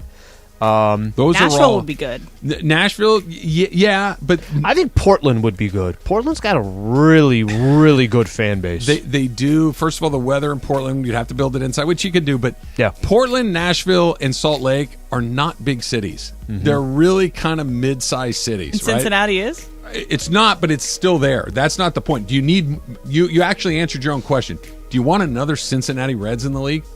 Do you want another Tampa in the league? Do you want another Kansas City in the league? So it's kind of funny. No, and maybe that's the size of the cities. Maybe in different markets, this is different sports. So in the NFL, it could be any market. Doesn't matter. Doesn't matter. They're unique like that. It does matter in basketball. It does matter in baseball. But I got no problem. I love rooting for it. If there's, I'm going to just give it, what was it, Tampa right now that started out the season, they're 11-0? 11-0. Okay. I love those stories. I want more of those. Sacramento's about to face the Golden State Warriors. Sacramento's about to face the Golden State Warriors. They haven't been in the playoffs since 2006. Exactly. But I mean, the Rays are good. But the market doesn't dictate to me my interest. No, you're not understanding what I'm saying. You're right. The Rays are a cool story. Sacramento's a cool story. It took Sacramento 20 years to have one good team. That's not good for the league. Yeah, but it's not good for the league if the Reds have been bad for 30 years. It's bad. I don't care if the Cubbies are good or if the Pirates are good. Yeah. I don't care about... The product, generally speaking, is worse with more bad teams. The more bad teams you add, and the teams are typically good but based your on point market was size more... or not. Okay, so yours is less dictated on the market. Yours is just on how many teams are out there, and you're spreading out the surplus of the players. amount of baseball players. Mid-market teams are far more likely to be bad. Small market teams are far more likely to be bad than big market teams. And there's only small and mid-markets left. I don't need more bad teams. Yeah, I could also describe a ton of bigger market teams that have also been bad. Yeah. They have a better chance of getting good, though. The Mets, they all of a sudden, you get it right in a hurry. You get an owner. Yeah. You Right. get an owner of that. Right. That makes a big difference. And you can make a small, but is there enough Peter Seidlers in Cincinnati and Kansas City to make that go? No, but there could be enough just more of the money ball tactic of some of these smaller markets that don't have a choice. Doesn't work. It doesn't have to be money ball, but I'm saying terrible. I'm saying teams that are good because they have a good owner, good GM, they got to build a smaller way. Shohei Otani had another Shohei Otani night last night. He was terrific. He gave up one hit through 7 innings. He struck out 6 guys along the way. And according to Sport Radar, at 2-0, he is the 14th Major League pitcher since 1901 to pitch at least 19 innings through his first 3 starts, allow 1 earned run or fewer, and strike out at least 6 in each inning. I feel like we have an Otani is the first yada, yada, yada thing every single week. This might be the Wilt thing in like...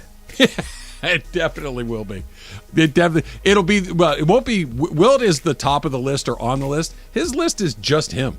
Who's the only player to yada yada yada? Otani. You can answer it just like that. UGA, University of Georgia, needs a new dog. Right? The UGA 10, Emily, or is it UGA X? UGA 10. UGA 10. Is retiring as the official mascot of the Bulldogs.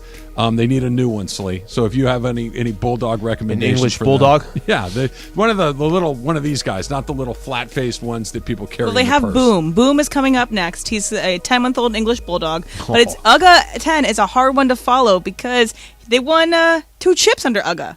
You know, it's been a while, so he might get canned in 5 years if they don't get one. Yeah, Kirby Smart stays, but UGA's got to go. That's great. Anthony Rendon was talking about grabbing that fan the other day.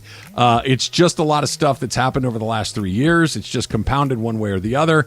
I was actually talking to my wife about it. Like, man, we've been through a lot of crap. I'm one to hold it in, and maybe that was the moment that made me explode for whatever reason, and it sucks.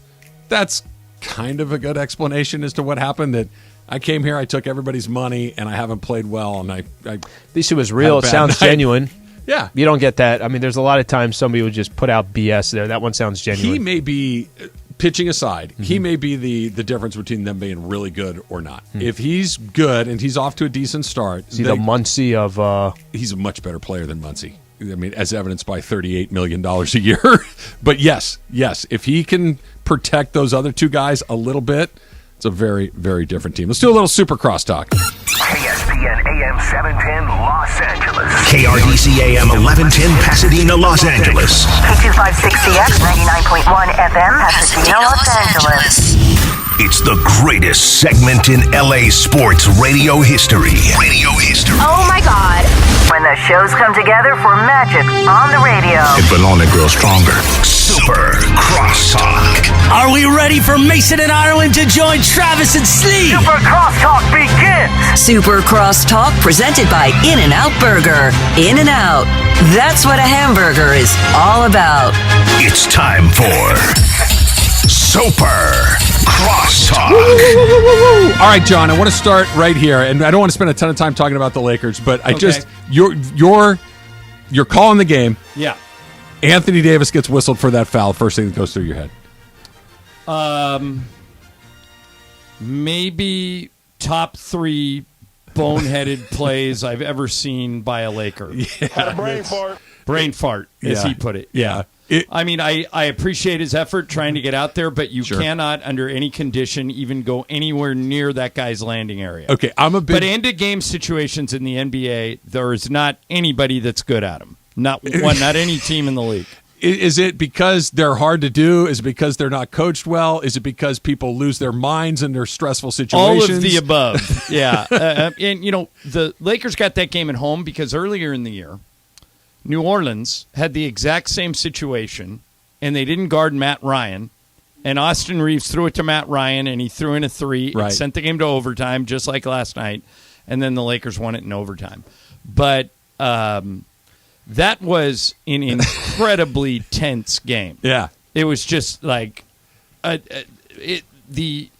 thought several times that I was going to have a game on Friday night. Yeah. Oh, yeah. Okay. Well, So he was one of the few, John. You were the few walking in here saying, guys, this is not going to be a walk in the Trev, park. you were a little off on your Lakers by a million but prediction. six or a million. What are you going to do? They ended up winning by 6, No. but they did win. But see, the thing is that you and Mason don't watch the Lakers like I do. The Lakers haven't won by a million over anybody all year. They were due. I was going with the due theory. I mean, but they really haven't blown anybody out. I know. We had a game in New Orleans where they were up by 40. Yeah. And New Orleans came storming back in the fourth, Got and they to had to 9. put AD back in the game. They're okay. That being said, yes, it wasn't a million. It was only 6.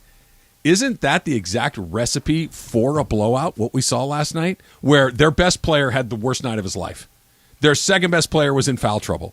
That Anthony Davis and LeBron James were both pretty good, right? That you're at home and still, despite they went so thin, 6 minutes without a basket. If I would have told you Anthony Edwards is going to go 2 for whatever it was 20.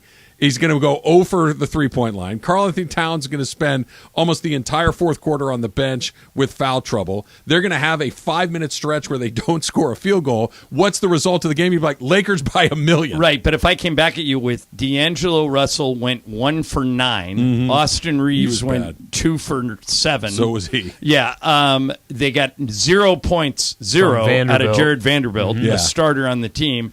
You would say, well, is it possible they could lose that game? And it was. I saw Bergman at halftime. I ran into him, and I said, if the Lakers play like this, not only will they lose tonight, they'll lose on Friday. Yeah, and all the energy that they expended as well. Yeah, but I'll say this about the crowd. Mace, did you stay for the whole game? No, I did not. I left in the third quarter. Heard your call the rest of the way. I figured you did. Yeah, when they were down 16, I left. And you assumed like I did, not their night. By the way, and listen to you, and I thought a couple of times you were like, now, if this holds up on Friday, the Lakers would play. I was preparing everybody for Friday. And then Michael Thompson's like, there's 14 minutes left. This game's not over yet. You did that a couple of times. You sounded very depressed, very dejected, very sad. Michael once put a game in the refrigerator that the Lakers were losing. Yep. think about that. Game this year. Yeah. They are both polar opposites, where Michael, it's Lakers went up 6-2, and he's like, this thing's over. It's over. Right. John, if Lakers are up 20, you're like, okay, let's pace this thing out here. Slow your roll here. So you bounced, and you were already saying, okay, on Friday, I was kind of in the point where as long as they get it to within 10 by the start of the fourth quarter, I still think not in a great spot, but they're in a spot that they can win the game. It was 10, wasn't it? I think it was either 10 or 11. Yeah, it was right there. It was right around there. When it got distance, to 15 in the third quarter, like, okay, this is probably not going to happen. Right. But Minnesota wasn't playing particularly well. Well, especially Anthony Edwards. Yeah. Towns was great, and Conley was great. Conley was fantastic. Ridiculous, but Towns was in foul trouble. So you knew that was going to go a certain way. You knew that Bennett, why do I keep calling him Bennett? Edwards couldn't get anything going at all. The reason you keep saying Bennett is Bennett was the low-am at the Masters. Maybe. Yeah. But I keep calling him Anthony Bennett. That number 1 overall pick was a total bust. Oh, yeah, total bust. Anthony Edwards was the number 1 overall pick, so there you go. Maybe that's where it was. I asked John this before you sat down, Mace.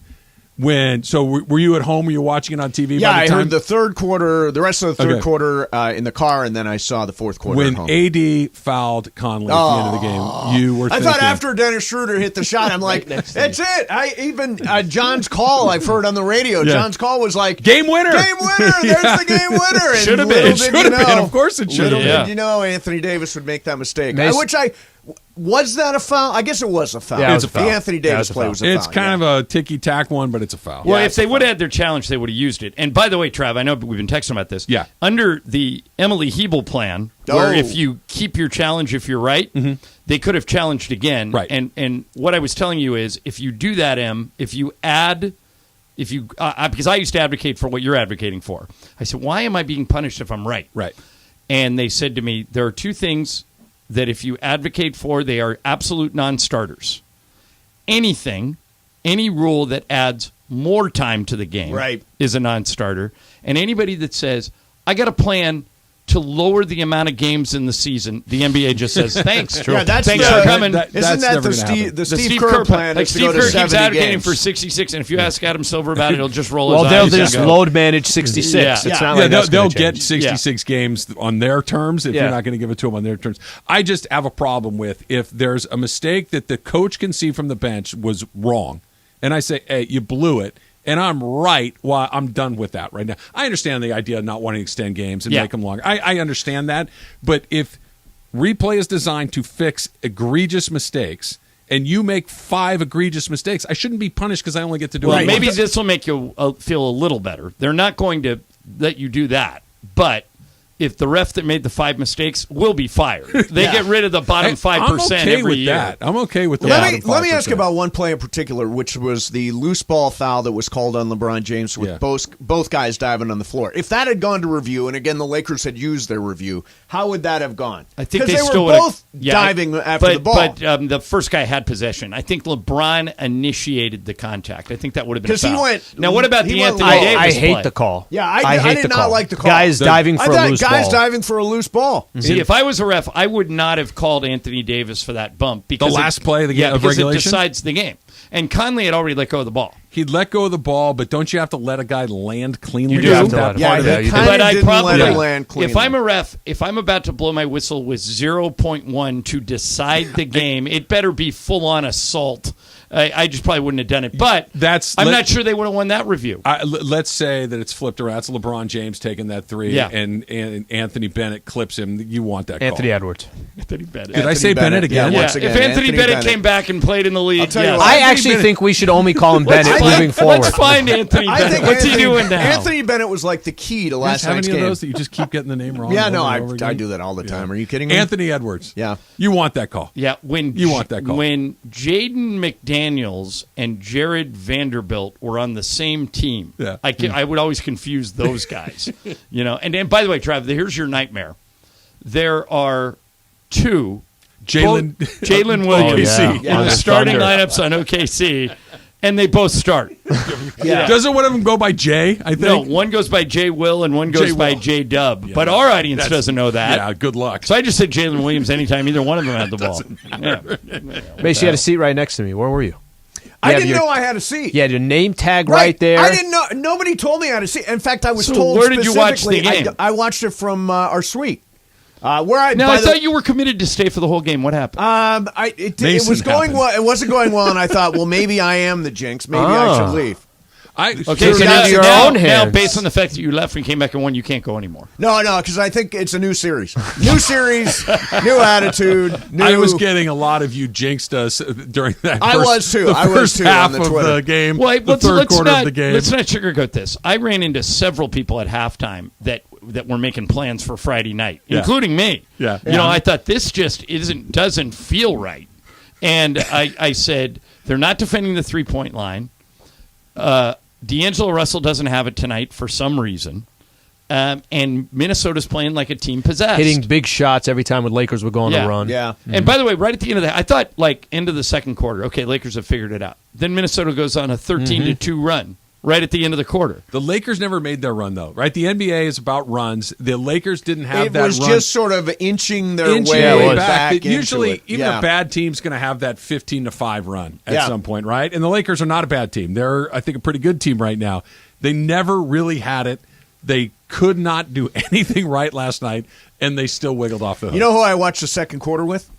USC Athletic Director Mike Bone. Wow. How was that? Yeah, it was actually good. Did you ask him why? Were you like Keyshawn? Did you call him Bonehead? No, I did not. That's the question. I did not call him Boney the way Scott Kaplan calls him Boney. Yeah, they're boys. Yeah, they're buddies. Well, he used to be at San Diego State years and years ago. Yeah. Right? Did you ask him why they keep adding offensive coaches instead of defensive ones? I said no. You know what? To me, this does make sense. It does make sense. The floor is yours. Explain it. Yeah, to it is because to me it makes zero sense. It is the Lane Kiffin to Alabama Alabama. It is the Steve Sarkisian to Alabama. It's the offensive coordinator getting another bright guy, another great set of eyes to look at what's going on. By the way, and Wait, it's really so the 45 points a game they averaged last year isn't enough for you? No, because constantly offenses in college football are evolving, and there are concepts, I think, Baker Mayfield, that he can bring to it. Kyler Murray, Caleb Williams, Lincoln Riley knows how to put the ball in the end zone. Right. He is a brilliant offensive football coach. They might go from 45 to 48 with Cliff Kingsbury's eyeballs in there. That's not the issue. In the end, it's a really good deal for Cliff Kingsbury. Kingsbury. It's a really good deal for Cliff Kingsbury because he's in the for he needs a year. He needs a car wash. I'm going to take everything out and of he's the getting paid by Arizona Lincoln for Riley, a lot of years. magic beans, and I'm going to take it with me to go somewhere. It's great for Lincoln Riley, but to get another set of eyes on it, I'm cool with. I need another set of eyes on the other side of the ball. I need any sets of eyes on the other side of the ball. Yeah. You know, aren't they bringing the guy back from last year? Yeah, they are. Yeah, the Grinch, Alex Grinch. Who is just awful. Well, this is you have a car that goes 900 miles an hour that doesn't have any brakes, and you add horsepower. Well, here's the thing: when I look at the actual, when I look Great at the analogy. recruiting, I don't see great defensive players coming in through the portal. I see great offensive players. Well, if you were a great coming in through defensive the player, portal. would you go to USC? The kid they got from Oklahoma State, a linebacker, I'm blanking on his name, but he was a very good player in the Big 12. He's coming over. Okay. So They just need 51 points a game. No, they do. They're Just asking add a for couple much. more Wait, points. that's 48 to 46. Let's just get to 49. Yeah. we just need to get Right. over the hump. Well, doesn't Nick Saban normally send 9 of his 11 defensive starters to the NFL? Just about. That's where you Jeez. want to go if you're. just about. So Bone asked me last night, what would you change about the USC athletics program?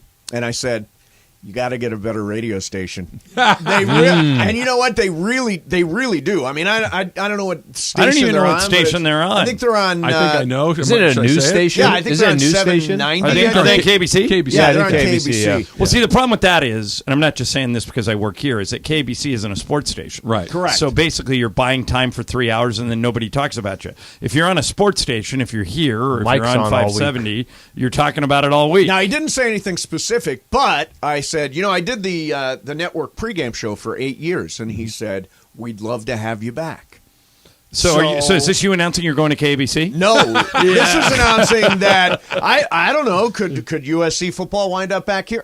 I hope so. I did it for You're 2 years. adding Not the Saturday. network Yeah, schedule. I had a blast doing pregame. Remember, we used to throw those. Were you around, The Sliwa, when we tailgates? threw those tailgate Oh, yeah. parties? Oh my God, Marcellus It was would unbelievable. DJ? He'd DJ. There was food. Yeah, Bristol Farms laid out exactly. a spread. Oh, and- it was so great. We got to get I'm all in. that back. Yeah, I'm in Get on all that back. That sounds like a deal. Well, going back to the Lakers, did you guys see the schedule for the next round? Plenty of days off in between. Yeah, so where here's it goes. 2 days between each game. So here's the schedule. Sunday, Wednesday in Memphis. Okay, 2 days off. Then Saturday, Monday here.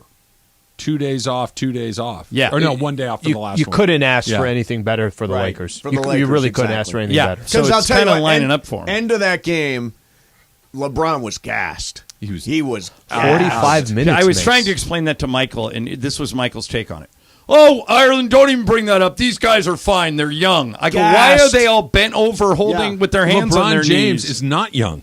Yeah. LeBron James Michael has is apparently the missed that opposite point. of young. Go back to the other side. John, explain Minnesota in the last 6 minutes of regulation. How gassed did they look? All their guys played all over 40 5 of their minutes. starters went north right? of 40 minutes. Yeah. And they were playing 4 and 5 because Edwards didn't have it. And Edwards, look how young he is. He looked gassed. Imagine Braun at 38, 17 years older or whatever the case is. Towns and Conley were great. Conley was- I Yeah, think they they were. might win Friday. Wasn't I think Conley- Minnesota might win Friday. Didn't Conley hit 8 threes, I think? It's at least I'd have to it go was back and 6. look. I think it was 6. 6? Yeah, Yeah. unless he had he had 6 at the end of regulation. Yeah. I don't think he hit was one in just- overtime. And by the way, those 3 free throws. Clutch. Okay, Oh, so the those three first free one, throws. right? Crawled in. First one just When you hit the hit the front of the rim, rim. like that, you don't see a lot of front rim, side rim, and in. You either see front rim and it And drips clank. over, or front rim and it misses. The front rim, side rim, and in. You saw the look on his face where even he's like, "Yeah, that should not have gone in." Everything about that game last night, Yeah. was weird. Just they won and don't And move on. Don't ever bring it up again. Just don't move speak on to of the it. series. Survive in Way better. advance. Yes. Survive in As Steve advance. Lavin used to preach. That's what it was. Real quick from a factor A cap guy, by for the you way, guys. who did not survive. No, he got to one. He made it to Elite every Eight. Sweet 16. Yeah, Like, I think didn't he got have to like one. 4 Survive in straight advance. Sweet And went 16s? through many shirts on Yes. the Yeah. sidelines along the way. You're sitting next to a famous person on an airplane. Do you chat them up about their fame and their whatever it is that they're course. famous for? You do? Yeah. Sitting next to them? Yeah. Yeah. Does it matter do. who it is, or it's just a famous person that you recognize? No, it's got to be somebody I like. Right. Like it's weird people for me. Like weirdly, I was on a plane next to Catherine Keener. She's an actress. she's great. She's great. Yeah. And I had a long talk with Catherine Keener because I love talking to actors. Was she happy to talk about? Were you talking about her career? She was totally thrilled. Yeah, she had a Okay. movie out called Where the Wild Things Are, which was like a really Wasn't cool movie she that we the talked about. love interest in 40-Year-Old Virgin? That's Yes. what I'm thinking about. Yeah. Yes. Yeah. Yeah. No, she was great. She's So- in Get Out. She's terrific. Yeah. It depends on the person, right? She's- I heard your Reggie Jackson story, which was great, where Reggie was like, don't you know he who couldn't I am? stand that my dad didn't care that he was Reggie Jackson. He couldn't tolerate it. Sounds like That Reggie. does sound like Reggie. Reggie's in Yeah. the Reggie business. Yeah, I had a similar one with. I really don't even remember her name. This was a long time ago. She was on the Fox NFL pregame show, and we said we were traveling to the Super Bowl, and she said, why are you headed to? I think it was New Orleans or whatever. And I said, I go and cover the game. Oh, do you work? I said, yeah, I work in the radio business. She, oh. And I just didn't say anything. Right. And then, other than, did you find out later she was like a big star? Or do you I not know who it was? recognized her from TV. I couldn't quite place where I recognized her from, Right. but 2 minutes later, I had her Have entire you bio. ever been the famous person? Never. In Not this? once. Okay, so I'll tell you this weird story. Flying back from the Super Bowl, middle of the night from Atlanta after the 2018 Super Bowl where the Rams lost. Yeah. And middle of the flight, Rich Eisen walks up to me and says, Mike. I'm like, no, Steve. No, Mike Martz. No, Steve Mason. And he looked at the hair and he assumed I was Mike Martz. How great would it have been if you look played at that it- off? If you just played that it off. She just started talking about the Rams and how they Weirdly, didn't. I went back afterwards and I looked at the picture. The Mike Martz thing is not If bad. you there. had glasses on, you'd be very Mike Exactly. Martzy. Yeah. So when I walk through Staples Center, people know who I am, but they call me by the wrong name all the time. What do they call you, Billy Mack? Billy Mack, Trudell, and then one time this guy goes, "Hey, Jim Hill," and I couldn't pass it up. I walked right up to him. I go, "Hey, how's Nice it to going? meet you." Will you sign this?" I signed it, Jim Hill, and I walked away. That's terrific. Mason and Ireland coming up next. Super Crosstalks powered by In-N-Out Burger. That's what a hamburger is all about.